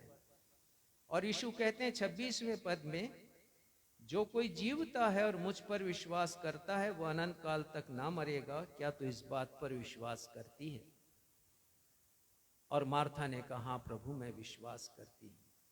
आप सुसमाचारों को पढ़ लीजिए, मार्था और मरियम का नाम आपको नहीं मिलेगा जो कब्र पर गई है। ये दोनों नहीं गई। क्यों? क्योंकि यीशु की सामर्थ पर इन्होंने यकीन किया है, और यकीन किया है कि मौत के बाद वो जीवित रहेंगी। उन्होंने प्रभु यीशु मसीह के महान सामर्थ को भी देखा है कि कैसे उन्होंने उनके भाई को जीवित किया है। तो ये जो संदेश है पिछले रविवार को जो मैंने दिया वो YouTube पर, फेसबुक पर उपलब्ध है और इस खास संदेश को 3000 से अधिक लोगों ने अभी तक देखा है, सुना है। और आप भी देखिए, सुनिए, आत्मिक ऊंचाइयों को स्पर्श कीजिए, लाइक कीजिए, हमारे प्रोत्साहन के लिए कमेंट कीजिए और साथ ही साथ शेयर कीजिए। सुसमाचार प्रचार का आप हिस्सा बनिएगा। तो आज के विषय पर हम आते हैं। मैं फिर से आपको स्मरण करा देता हूं जो आप आज का विषय है। प्रभु यीशु के कब्र के द्वार का पत्थर तो पहले ही हट चुका है, हमारे मनों पर पड़े पत्थर कब हटेंगे? ये प्रश्नवाचक चिन्ह है और एक नहीं अनेक पत्थर है। The stone of Lord Jesus Christ grave has already been rolled away when the stone lying on our hearts will be rolled away. तो ये विषय है आज का और जो सारांश है वो ये है कि हमें उन पत्थरों को हटाना है। पिछले रविवार को अर्थात पुनरुत्थान दिवस का जो रविवार था वो उसमें हमने केवल एक ही पत्थर पर विचार किया था और वो पत्थर था अविश्वास का पत्थर। परंतु आज हम दो और पत्थरों के ऊपर प्रमुख रूप से विचार करेंगे। तो दूसरा पत्थर जो हमारे हृदय पर रखा हुआ है और ये पत्थर हमें जिंदा नहीं परंतु मुर्दा बनाता है, वो पत्थर है ढिठाई का पत्थर। अब इसकी तरफ कोई ध्यान नहीं देता। ढिठाई शब्द हमारे लिए बहुत छोटा होगा, लेकिन ढिठाईपन जो स्वभाव है हमारा, अंग्रेजी में स्टबर्ननेस कहते हैं, तो वो जो स्वभाव है स्टबर्ननेस का, वो बहुत खतरनाक स्वभाव है। ढीठ बन जाना, जिद्दी बन जाना, मन को हठीला करना, अंग्रेजी में ऑब्स्टिनेट, कभी कभी अड़ियल रुख अपनाना, पाप को छोड़ने के लिए ढिठाई करना।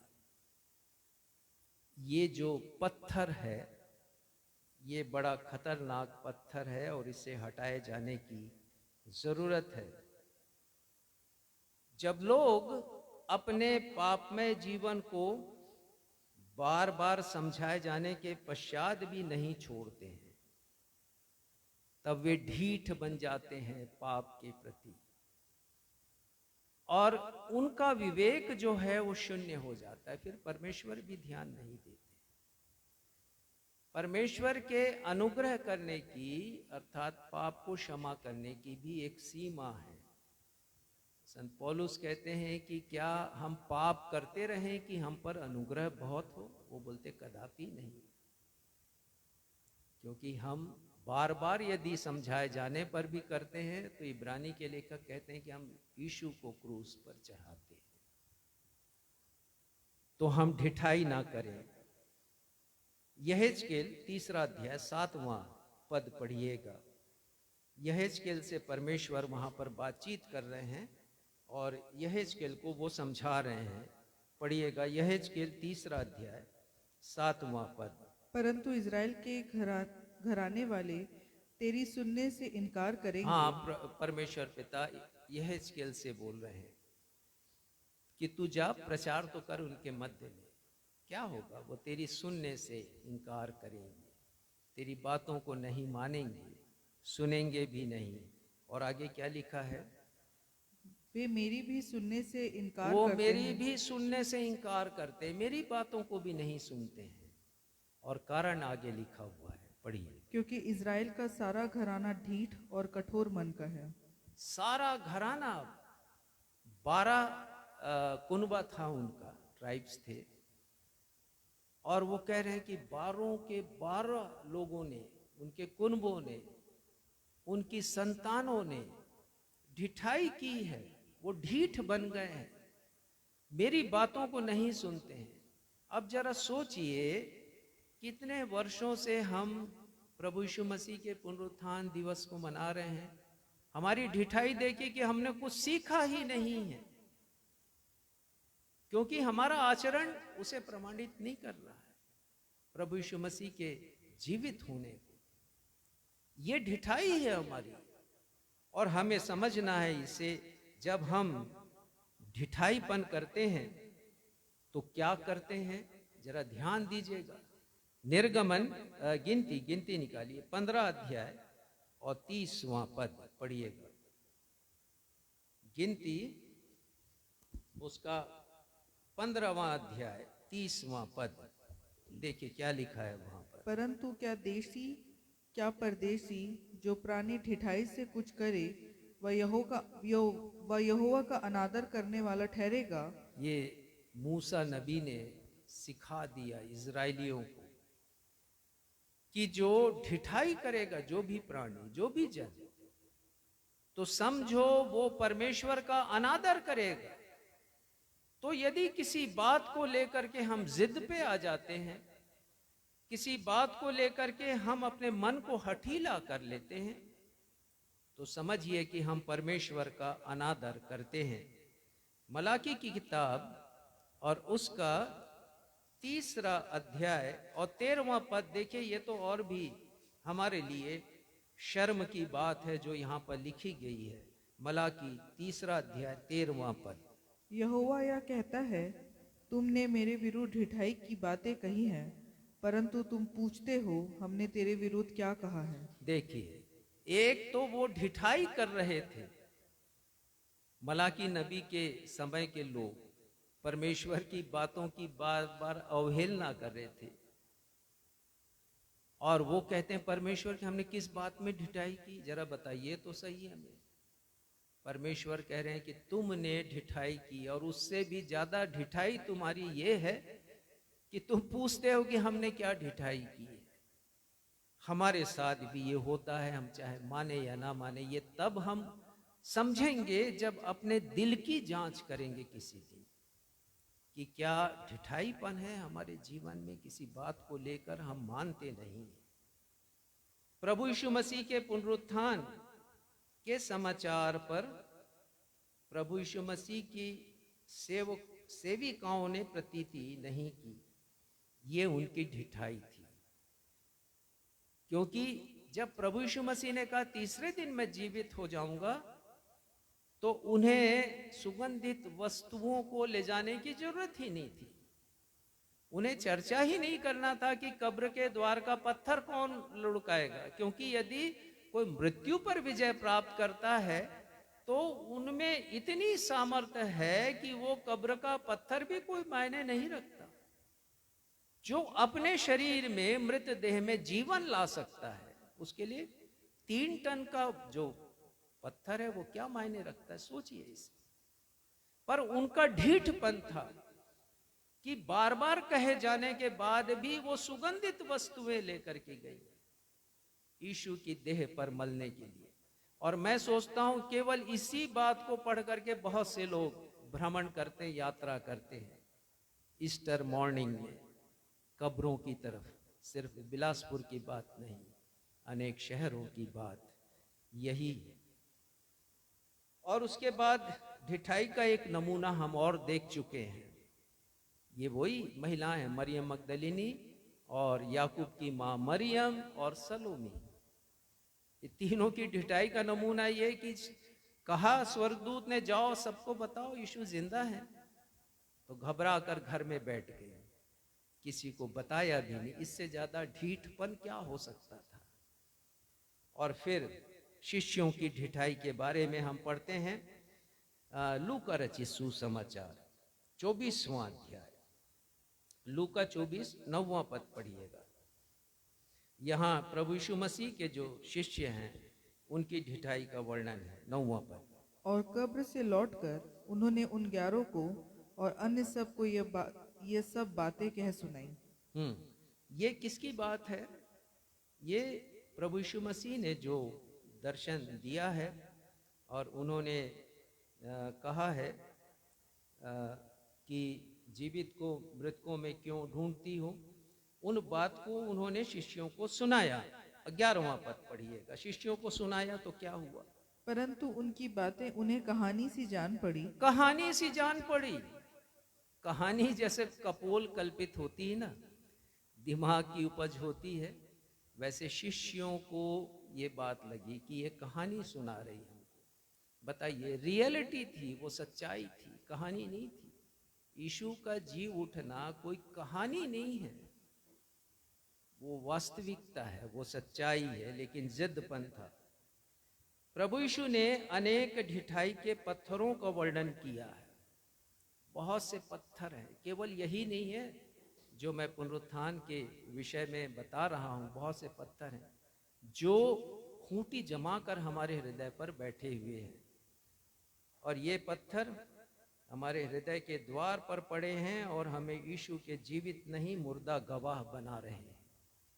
ये सारे पत्थर हम देखेंगे मरकुस रचित सुसमाचार, उसका 7वां अध्याय, उसका 21, 22 और 23 पद। प्रभु यीशु मसीह यहाँ पर एक नहीं अनेक पत्थरों का वर्णन करते हैं। मत्ती रचित सुसमाचार 7वां अध्याय, उसका 21, 22 और 23 पद। क्योंकि भीतर से अर्थात मनुष्य के मन से बुरे बुरे विचार, व्यभिचार, चोरी, हाँ, हत्या, देखिए ये है बुरे बुरे विचारों का पत्थर, व्यभिचार का पत्थर, और आजकल कह लें तो लिव इन रिलेशनशिप का पत्थर बहुतों के हृदय पर पड़ा हुआ है। फिर उसके बाद चोरी, हत्या, लोभ का पत्थर, दुष्टता का पत्थर, छल लुचपन का पत्थर, कुदृष्टि का पत्थर, निंदा, बुराई, चुगली का पत्थर, अभिमान, घमंड और अहम का पत्थर, ईगो का पत्थर और मूर्खता का पत्थर। ये सारे पत्थर हमारे हृदय पर पड़े हुए हैं। बताइए कैसे दिखेगा यीशु का पुनरुत्थान, कैसे दिखेंगे यीशु हमें, जीवित यीशु। और जब हम इन पत्थरों को निकालेंगे तब हमें वो जीवित खुदावन दिखाई देगा, जो मुर्दों का नहीं, जीवितों का परमेश्वर है। तो ये ढिठाई का पाप हमें दूर करना है। ये जो प्रभु यीशु मसीह ने कहा हमारे मन के भीतर से निकलते हैं, ये ढिठाई के पत्थर हैं। बुरे बुरे विचार, ढिठाई का पत्थर, और भी जितनी भी बातें यीशु ने कही हैं, सब ढिठाई का पत्थर। लोग लगे हैं तो लगे हैं इन कामों में, छोड़ते नहीं। और विडंबना ये है कि इन कामों में लगे रहने के बाद हम चर्च में भी पहुंच जाते हैं आराधना करने के लिए, स्तुति करने के लिए, सोचते हैं कि हम बहुत अच्छा काम कर रहे हैं। प्रभु यीशु मसीह का कहना है कि हमें इन्हें दूर करना पड़ेगा और ढीठ नहीं बनना पड़ेगा। पढ़िएगा भजन संहिता 19 अध्याय का 13वां पद, मुझे ये बहुत अच्छा लगता है। राजा दाऊद की प्रार्थना है। एक दिन मैंने पढ़ा इसे और गहराई से मैंने सोचा, जो सोचा मैं आज आपके सामने व्यक्त कर रहा हूं। जब मैंने पढ़ा तब मैंने सोचा कि क्या ढिठाई भी एक पाप है? बाइबल कहती है कि ढिठाईपन भी एक पाप है। इस पाप को दाऊद ने पहचाना है और हमें भी पहचानने की जरूरत है। पढ़िएगा भजन संहिता 19 उसका 13वां पद। तो अपने दास को ढिठाई के पापों से भी बचाए रख। हाँ, ये प्रार्थना है दाऊद की, परमेश्वर पिता मुझे ढिठाई के पाप से बचाए रहे। ये बहुत गंदा पाप है, परमेश्वर से दूर ले जाने वाला पाप है। और वो कहते हैं ढिठाई के पाप से मुझे बचाए रख परमेश्वर। और उसके बाद पढ़िए, वे मुझ पर प्रभुता करने ना पाए। वे मुझ पर प्रभुता करने ना पाए। प्रभुता का मतलब क्या होता है? शासन करने ना पाए। ये ढिठाई के पाप जिसके बारे में मैंने आपसे चर्चा की, यीशु ने भी कहा, ये पाप जब हमारे हृदय पर पत्थर के समान छा जाते हैं ना, तो हम पर शासन करने लगते हैं, हम पर अधिकार करने लगते हैं, ये हमें अपने वश में कर लेते हैं। हम अपनी मर्जी से नहीं चलते, इनकी मर्जी से अपने जीवन को बिताते हैं। और इसीलिए राजा दाऊद ने कहा है कि ये ढिठाई के पाप मुझ पर प्रभुता करने ना पाए। आगे पढ़िएगा, तब मैं सिद्ध हो जाऊंगा। तब मैं सिद्ध हो जाऊंगा। सिद्ध का मतलब ये है कि पूर्ण रीति से सिद्ध नहीं होंगे, लेकिन सिद्धता की ओर हम अग्रसर होंगे। यीशु ने कहा सिद्ध बनो जैसे तुम्हारा स्वर्गीय पिता सिद्ध है। तो हम सिद्धता की ओर धीरे धीरे धीरे धीरे आगे बढ़ते हैं, ये ढिठाई के पाप को जब हम निकालते हैं तो। और बड़े अपराधों से बचा रहूंगा। बड़े अपराधों से बचा रहूंगा। तो इस पत्थर को निकाल दीजिए, ढिठाई का पत्थर। पहला पत्थर अविश्वास का पत्थर, उसे हटाना है।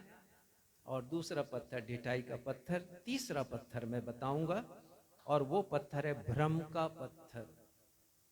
भ्रम यानी डाउट, डाउट यानी शक करने का पत्थर, संदेह करने का। संदेह ज्यादा अच्छा शब्द है, संदेह करने का पत्थर। हम कभी कभी दुविधा में होते हैं, किसी काम को लेकर करें या ना करें। मसीह विश्वास में भी ये दुविधा पाई जाती है कि हम पुनरुत्थान के ऊपर विश्वास कर लेते हैं, लेकिन थोड़ी देर के बाद जब शैतान परिस्थिति बदलता है तो हम अविश्वास करने लगते हैं।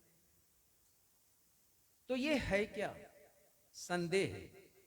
समझाना चाहूंगा कि संदेह विश्वास और अविश्वास के बीच की कड़ी है। अर्थात आप विश्वास करते हैं परमेश्वर के ऊपर, और उसी प्रकार हो सकता है कि आपका अविश्वास हो, लेकिन संदेह जो है मध्य में है कि आप विश्वास भी करते हैं और अविश्वास भी करते हैं। तो संदेह कहा जाता है कि घड़ी, पुराने जमाने की घड़ी होती थी, उसमें एक पेंडुलम होता था जो ऐसे ऐसे ऐसे मूव होता था, घूमता था, वो स्थिर रहता नहीं था। ना वो इधर का था ना ये इधर का है पेंडुलम। वैसे ही संदेह भी हमें इसी प्रकार घुमाता रहता है। प्रभु यीशु मसीह के पुनरुत्थान को लेकर प्रभु यीशु मसीह के शिष्यों के मन पर संदेह का पत्थर पड़ा हुआ था। और संदेह करने का कारण क्या था? पहला कारण तो यही था कि मरकर कोई जीवित कैसे हो सकता है। उन्होंने जरूर देखा था कि यीशु ने लाजर को जीवित किया, यीशु ने नाइन नगर की विधवा के जवान बेटे को जीवित किया, उसकी भी मृत्यु हुई थी। उन्होंने ये भी देखा था कि याईर महायाजक की बेटी, उसे भी यीशु ने जीवित किया, लेकिन जीवित करने वाला खुद मर गया है। अब वो जीवित कैसे होगा? तो ये बड़ा सवाल था उनके सामने। तो संदेह उत्पन्न हो रहा था कि स्वयं यीशु कैसे जीवित होंगे। दूसरी बात, महायाजकों का मिथ्या प्रचार था। जैसे मैंने आपको पिछले संदेश में बतलाया था कि उन्होंने पैसा दिया है झूठ बोलने के लिए। पहरुओं को, जो वहां पर वॉचमैन थे, यीशु की कब्र की रखवाली कर रहे थे, उनका मुंह बंद करने के लिए पैसा दिया है। तो चारों तरफ वो समाचार फैल गया था। अब ये जो शिष्य थे वो सोच रहे थे हमने तो चुराया नहीं है यीशु की देह को, हमारे ऊपर आरोप लग रहे हैं। तो यीशु गए कहां? फिर यीशु कहां चले गए? कब्र तो खाली है, यीशु चले कहां गए? और तीसरी बात, ये शिष्यों के मन में ये आ रहा है कि कब्र के द्वार पर जो पत्थर रखा वो बहुत वजनी है। जैसा मैंने आपको बताया पहले भी, करीब 3000 किलो। तो 1 क्विंटल का एक बोरा ही एक मनुष्य बड़े मुश्किल से उठाता है। तो 3000 किलो को तो उठाने के लिए कम से कम 30 आदमियों की जरूरत थी, उसको सरकाने के लिए, लुढ़काने के लिए। अब यीशु अंदर हैं और वो जीवित भी हो गए, तो कैसे वो उसको लुढ़का सकते हैं? या कौन है जिसने लुढ़काया है? ऐसे अनेक प्रश्न उनके मन में उत्पन्न हो रहे हैं। और याद कीजिएगा कि जब संदेह हमारे मन में उत्पन्न होता है तो अनेक प्रश्नों को वो जन्म देता है। मरकुस 16 अध्याय का 6वां पद हमने पढ़ लिया।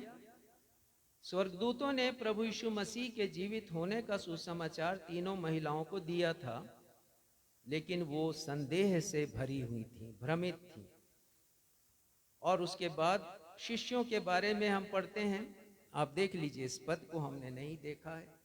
मरकुस 16 उसका 9वां पद आप पढ़िएगा। क्या हाल है शिष्यों का? सप्ताह के पहले दिन भोर होते ही वह जी उठकर पहले पहल मरियम मगदलिनी को, जिसमें से उसने 7 दुष्ट आत्माएं निकाली थी, दिखाई दिया। हाँ, मरियम मगदलिनी को सबसे पहले प्रभु यीशु मसीह ने दर्शन दिया है और स्वर्गदूत ने भी बताया है। तो जिसका विश्वास उन्होंने नहीं किया, तो यीशु स्वयं आ गए हैं उसके सामने, उसे उन्होंने दर्शन दिया है। और दर्शन दिया है तब कहीं वो जागी है मरियम, और जागी है मतलब होशो हवास में आई है कि मुझे तो शिष्यों को बताना है, और फिर वो गई है शिष्यों को बताने के लिए। तो उनका क्या हाल है? 10वां पद पढ़िएगा। उसने जाकर यीशु के साथियों को, जो शोक में डूबे हुए थे और रो रहे थे, समाचार दिया। शोक में डूबे हुए थे। संत पौलुस क्या कहते हैं मृत्यु के बारे में? एक पद मुझे याद आया और मैं चाहूंगा कि उसे मैं पढ़ करके आप लोगों को सुनाऊं। 2 थिस्सलुनीकियों और उसका 4था अध्याय।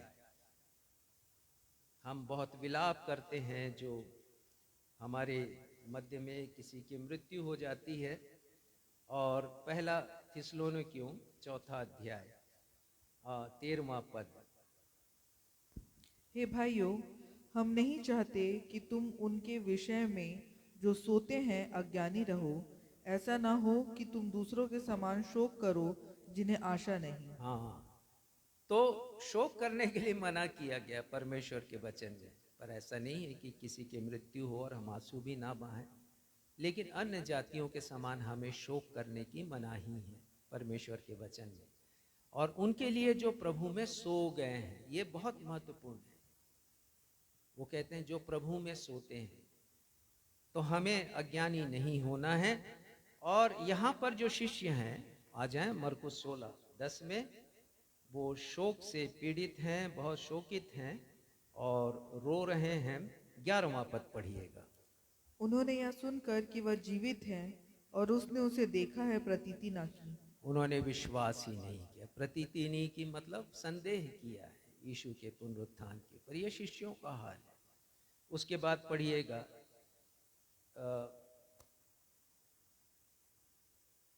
2 लोग जो कि माउस के मार्ग पर जा रहे थे। आने वाले रविवार को हम इनके बारे में विस्तार से देखेंगे। तो ये माउस के मार्ग पर 2 लोग जा रहे हैं। आज हमने पढ़ा लूका 24वां अध्याय। और जब ये जा रहे हैं चर्चा करते हुए उन सारी घटनाओं के बारे में जो यरूशलेम में घटित थी, तो यीशु भी इनके साथ हो लेते हैं, लेकिन ये यीशु को पहचान नहीं पाते हैं। और ये लोग जो चर्चा कर रहे हैं, जरा देखिएगा लूका रचित सुसमाचार उसका 24वां अध्याय और उसका पद 30 और नहीं,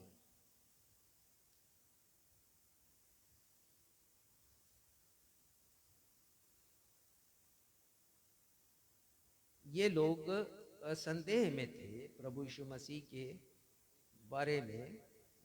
22वां पद नहीं, इसमें देखिए 21वां पद। परंतु हमें आशा थी कि यही इज़राइल को छुटकारा देगा। देखिए, ये संदेह से भरे हुए लोग थे।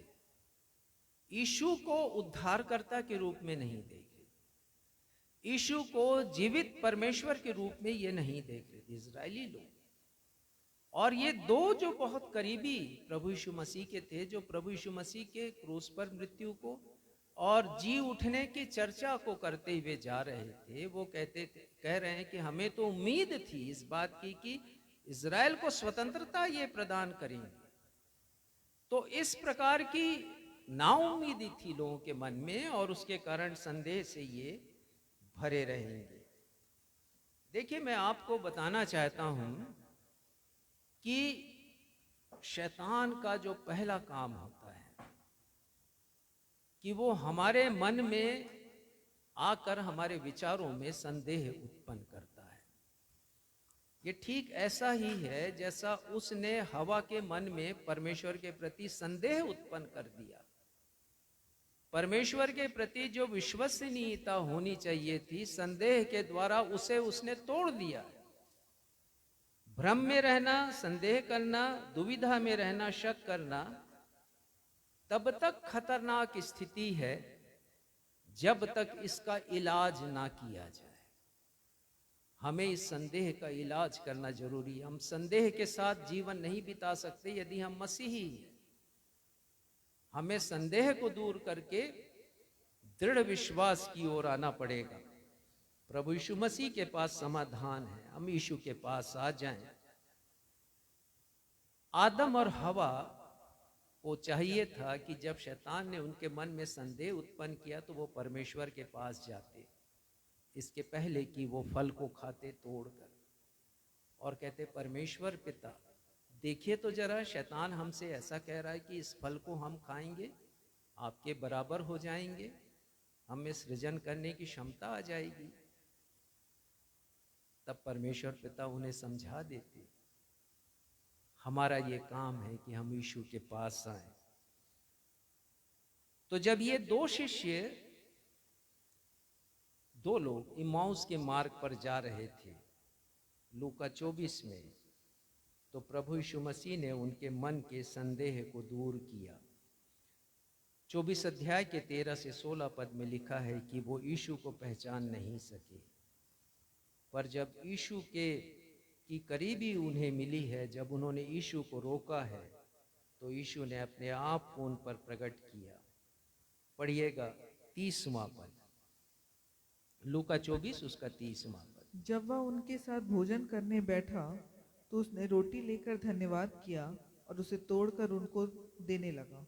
आने वाले रविवार हम इस पर बहुत गहराई से चर्चा करेंगे कि यीशु ने क्यों प्रकट किया अपने आप को, जिसे वो पहचान नहीं पाए थे, कैसे उनकी आंखें खुली हैं।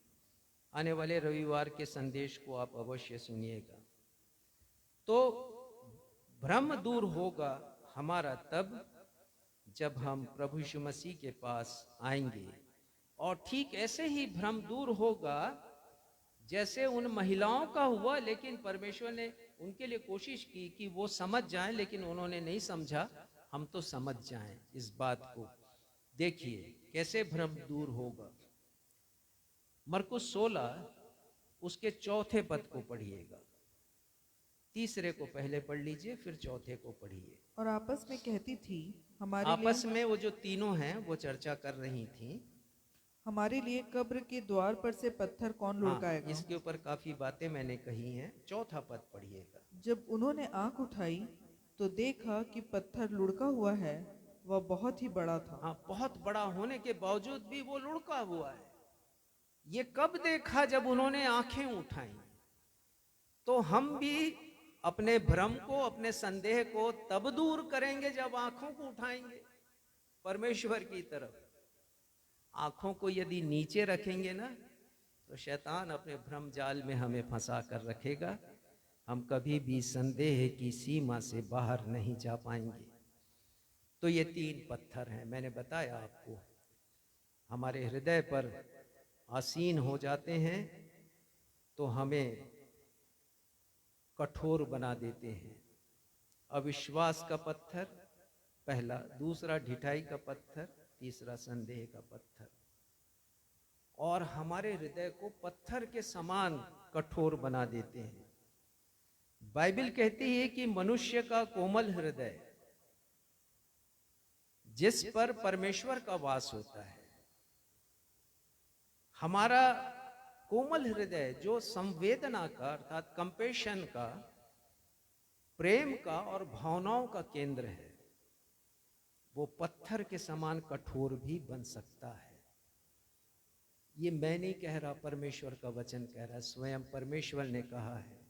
आज हमने पढ़ा यहेजकेल 36 अध्याय, और वहां पर 26वें पद को पढ़िएगा, और वहां लिखा है तुम्हारी देह, उसके बाद पढ़िए, तुम्हारी देह में से पत्थर का हृदय निकाल कर। ये परमेश्वर कह रहे हैं कि हमारा हृदय पत्थर का बन जाता है। तो पत्थर का हृदय क्या हो सकता है, हम स्वयं समझ सकते हैं। डाल दीजिए पानी में पत्थर को, एक बूंद पानी की आर्द्रता या उसका कण नहीं जाएगा पत्थर के भीतर। वो पत्थर है। उसमें जीवन नहीं है। हम निर्जीव हो जाते हैं परमेश्वर के सामने, मुर्दा हो जाते हैं। यदि ये 3 पत्थर हमारे हृदय पर हों तो परमेश्वर के सामने हम पत्थर के तुल्य, हमारा हृदय पत्थर बन जाता है और हम मुर्दा हैं। यिर्मयाह 5वां अध्याय उसका 3रा पद देखिए। यदि आपको मिलता है तो ठीक है, नहीं तो मैं इसे पढ़ूंगा। 3रा पद और उसका अंतिम हिस्सा, क्योंकि बहुत बड़ा ये पद है। उन्होंने अपना मन चट्टान से भी अधिक कठोर किया है, हाँ, उन्होंने पश्चाताप करने से इनकार किया है। ये देखिए, यदि पत्थर के समान कठोर हृदय को परमेश्वर के लिए उपयोगी बनाना है तो पश्चाताप करना बहुत जरूरी है। यही है मन फिराव। और यिर्मयाह नबी के द्वारा परमेश्वर पिता यही सबक सिखा रहे हैं इजरायलियों को, और आज हमें सिखा रहे हैं कि हम अपने मन को चट्टान से अधिक कठोर ना करें, हम पश्चाताप करें। उन्होंने इनकार किया, इन पत्थरों को दूर करने से उन्होंने इनकार किया है, और उनका इनकार बहुत भारी पड़ा है। प्रभु यीशु मसीह के शिष्यों के व्यवहार के प्रति प्रभु यीशु मसीह की प्रतिक्रिया भी ऐसे ही हुई। यदि आप देखें मरकुस उसका 6वां अध्याय, कुछ बातों को मैं समझाऊंगा ताकि आप अच्छे से समझ जाएं इस हृदय की कठोरता के बारे में। मरकुस 6वां अध्याय जब हम इसे पढ़ते हैं तो प्रभु यीशु मसीह के एक बड़े आश्चर्य कर्म के बारे में पढ़ते हैं। पद संख्या उसके 41 के बाद से कि 5000 लोगों की भीड़ थी। प्रभु यीशु मसीह ने, हम सब जानते हैं इस आश्चर्य कर्म को, 5 रोटी 2 मछली से प्रभु यीशु मसीह ने 5000 लोगों को तृप्त किया। ठीक इसी घटना के पश्चात प्रभु यीशु मसीह के शिष्य नाव पर सवार होकर गलील सागर से एक ओर से दूसरी ओर जा रहे थे और बीच में तूफान आ जाता है।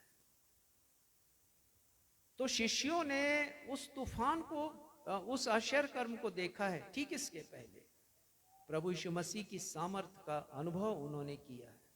संभव नहीं है 5 रोटी 2 मछली से 5000 को तृप्त करना, 12 टोकरियों को उठाना, ये सब आश्चर्य कर्म देखा। लेकिन जब तूफान आ गया, जीवन में संकट आ गया, तकलीफ आ गई, तो यीशु के आश्चर्य कर्म को भूल गए।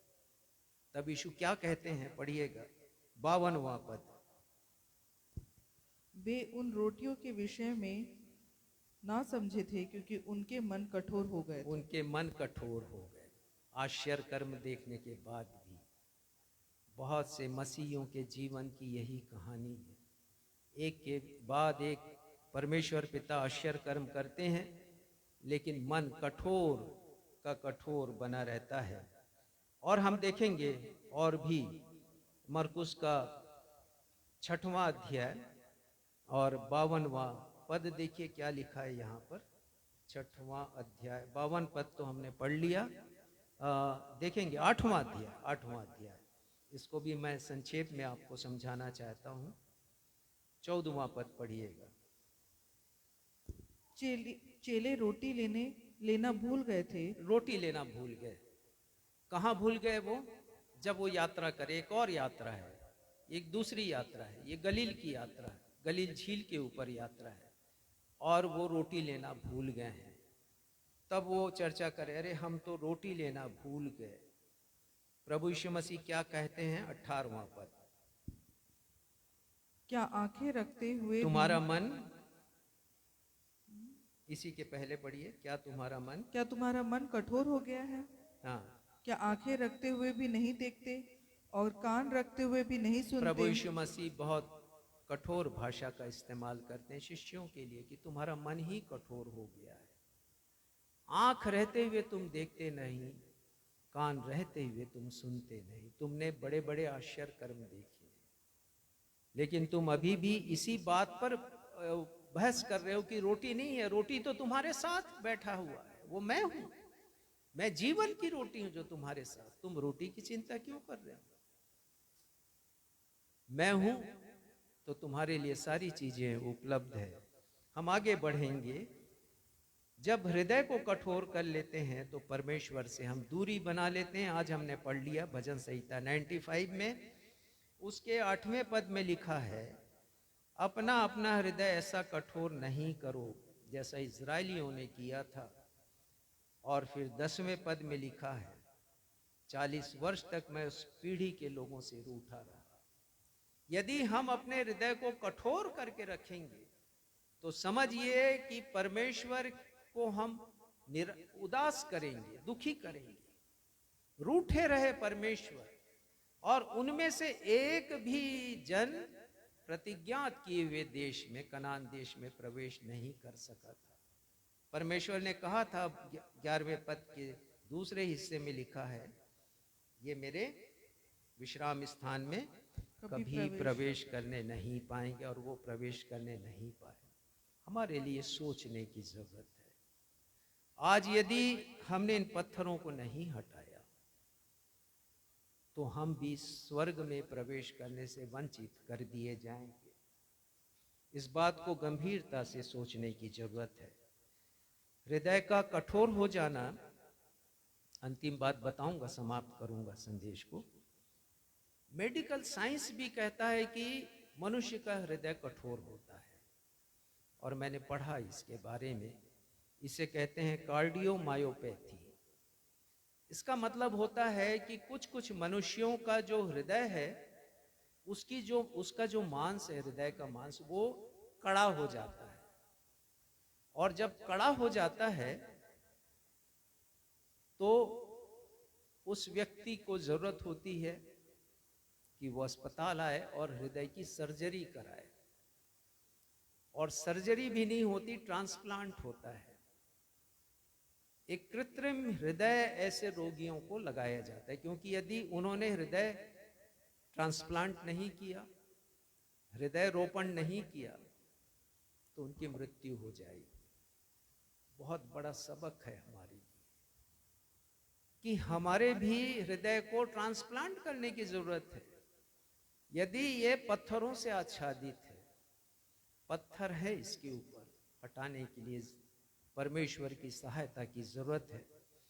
परमेश्वर पिता कहते हैं 26वें पद में, यहेज के 36 अध्याय के 26वें पद में, मैं तुमको नया मन दूंगा, तुम्हारे भीतर नई आत्मा उत्पन्न करूंगा, तुम्हारी देह में से पत्थर का हृदय निकाल कर तुमको मांस का हृदय दूंगा।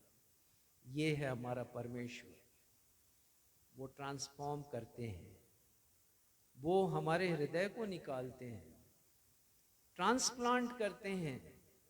वो हृदय जो परमेश्वर हमें देते हैं, और वो यीशु का हृदय। लेकिन इसके लिए आवश्यक है कि हम पश्चाताप करें और परमेश्वर के पास आ जाएं।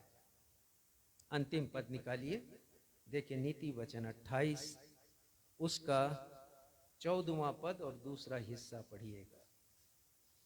एक और पद हम इसके बाद देखेंगे, समाप्त करूंगा। नीति वचन 28, उसका वर्स 14, उसका दूसरा हिस्सा। परंतु जो अपना मन कठोर कर लेता है वह विपत्ति में पड़ता है। अपना मन हम कठोर ना करें, हम विपत्ति में पड़ जाएंगे। विपत्ति का मतलब ही ये है, नरक में डाल दिए जाएंगे। हमें समझने की जरूरत है। ये शिष्य, प्रभु यीशु मसीह के शिष्य, बहुत सी बातों को नहीं समझ रहे थे। उनकी शिष्याएं भी नहीं समझ रही थी, लेकिन प्रभु यीशु मसीह ने उन्हें उनकी नासमझी पर नहीं छोड़ दिया। यीशु आज हमें हमारी नासमझी पर नहीं छोड़ेंगे। यीशु ने हमें पवित्र आत्मा दिया है कि वो हमें समझाए। क्या किया यीशु ने, मैं आपको बताना चाहूंगा। लूका 24वां अध्याय 44वां पद 44 वर्ष को पढ़िए, और 45 को हम पढ़ेंगे, तब जानेंगे कि यीशु मसीह हमारा साथ नहीं छोड़ते। संदेह है उसे वो दूर करेंगे, अविश्वास है दूर करेंगे, ढिठाई है उसको नरमाई में बदलेंगे। देखिए क्या लिखा है यहाँ पर। फिर उसने उनसे कहा, ये मेरी वह बातें हैं जो मैंने तुम्हारे साथ रहते हुए तुमसे कही थी कि अवश्य है कि जितनी बातें मूसा की व्यवस्था और भविष्यवक्ताओं और भजनों की पुस्तक में मेरे विषय में लिखी है, सब पूरी हो। 45वां पद। तब उसने पवित्र शास्त्र बूझने के लिए उनकी समझ खोल दी। उनकी समझ खोल दी। तो प्रिय भाइयों और बहनों, यदि हमारी समझ में बहुत सी बातें नहीं आ रही तो यीशु के पास आ जाए, पवित्र आत्मा से कहें कि वो आपको समझाए। मुझे भी नहीं समझ में आता था, मेरा भी वैसा ही आचरण स्वभाव था जैसे प्रभु यीशु मसीह की शिष्याओं का था, लेकिन पवित्र आत्मा ने मुझे समझा दिया। यीशु आपके भी समझ को खोल देंगे, आपको नया बना देंगे, आपकी पुरानी समझ को दूर करके अपनी समझ, अपनी बुद्धि उसमें डाल देंगे। हम यीशु के पास आ जाएं, और जब आएंगे तब यीशु के पुनरुत्थान को समझेंगे जैसे यीशु ने अपने शिष्यों को समझाया। आइए हम सब फिर से उस गीत को गाएं, मुर्दों में क्यों ढूंढ रहे हो अपने जीवित प्रभु को, उसके दूसरे पद को, और उसके बाद हम आशीष से आज की इस आराधना को समाप्त करेंगे।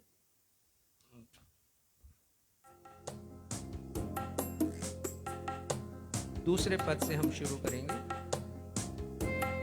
मृत्यु का बंधन तोड़ दिया, मुक्ति का द्वार खोल दिया।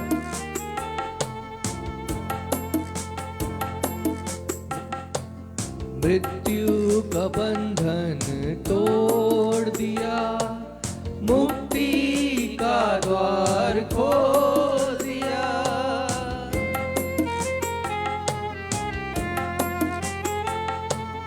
मृत्यु का बंधन तोड़ दिया, मुक्ति का द्वार खोल दिया।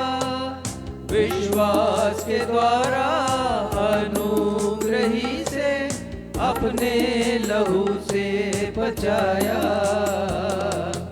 करते अर्पण अपने जीवन को, अपने यीशु प्रभु को।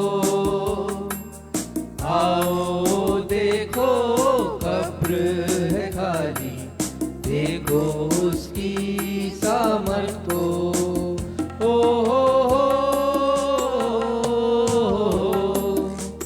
ला ला ला ला, ओ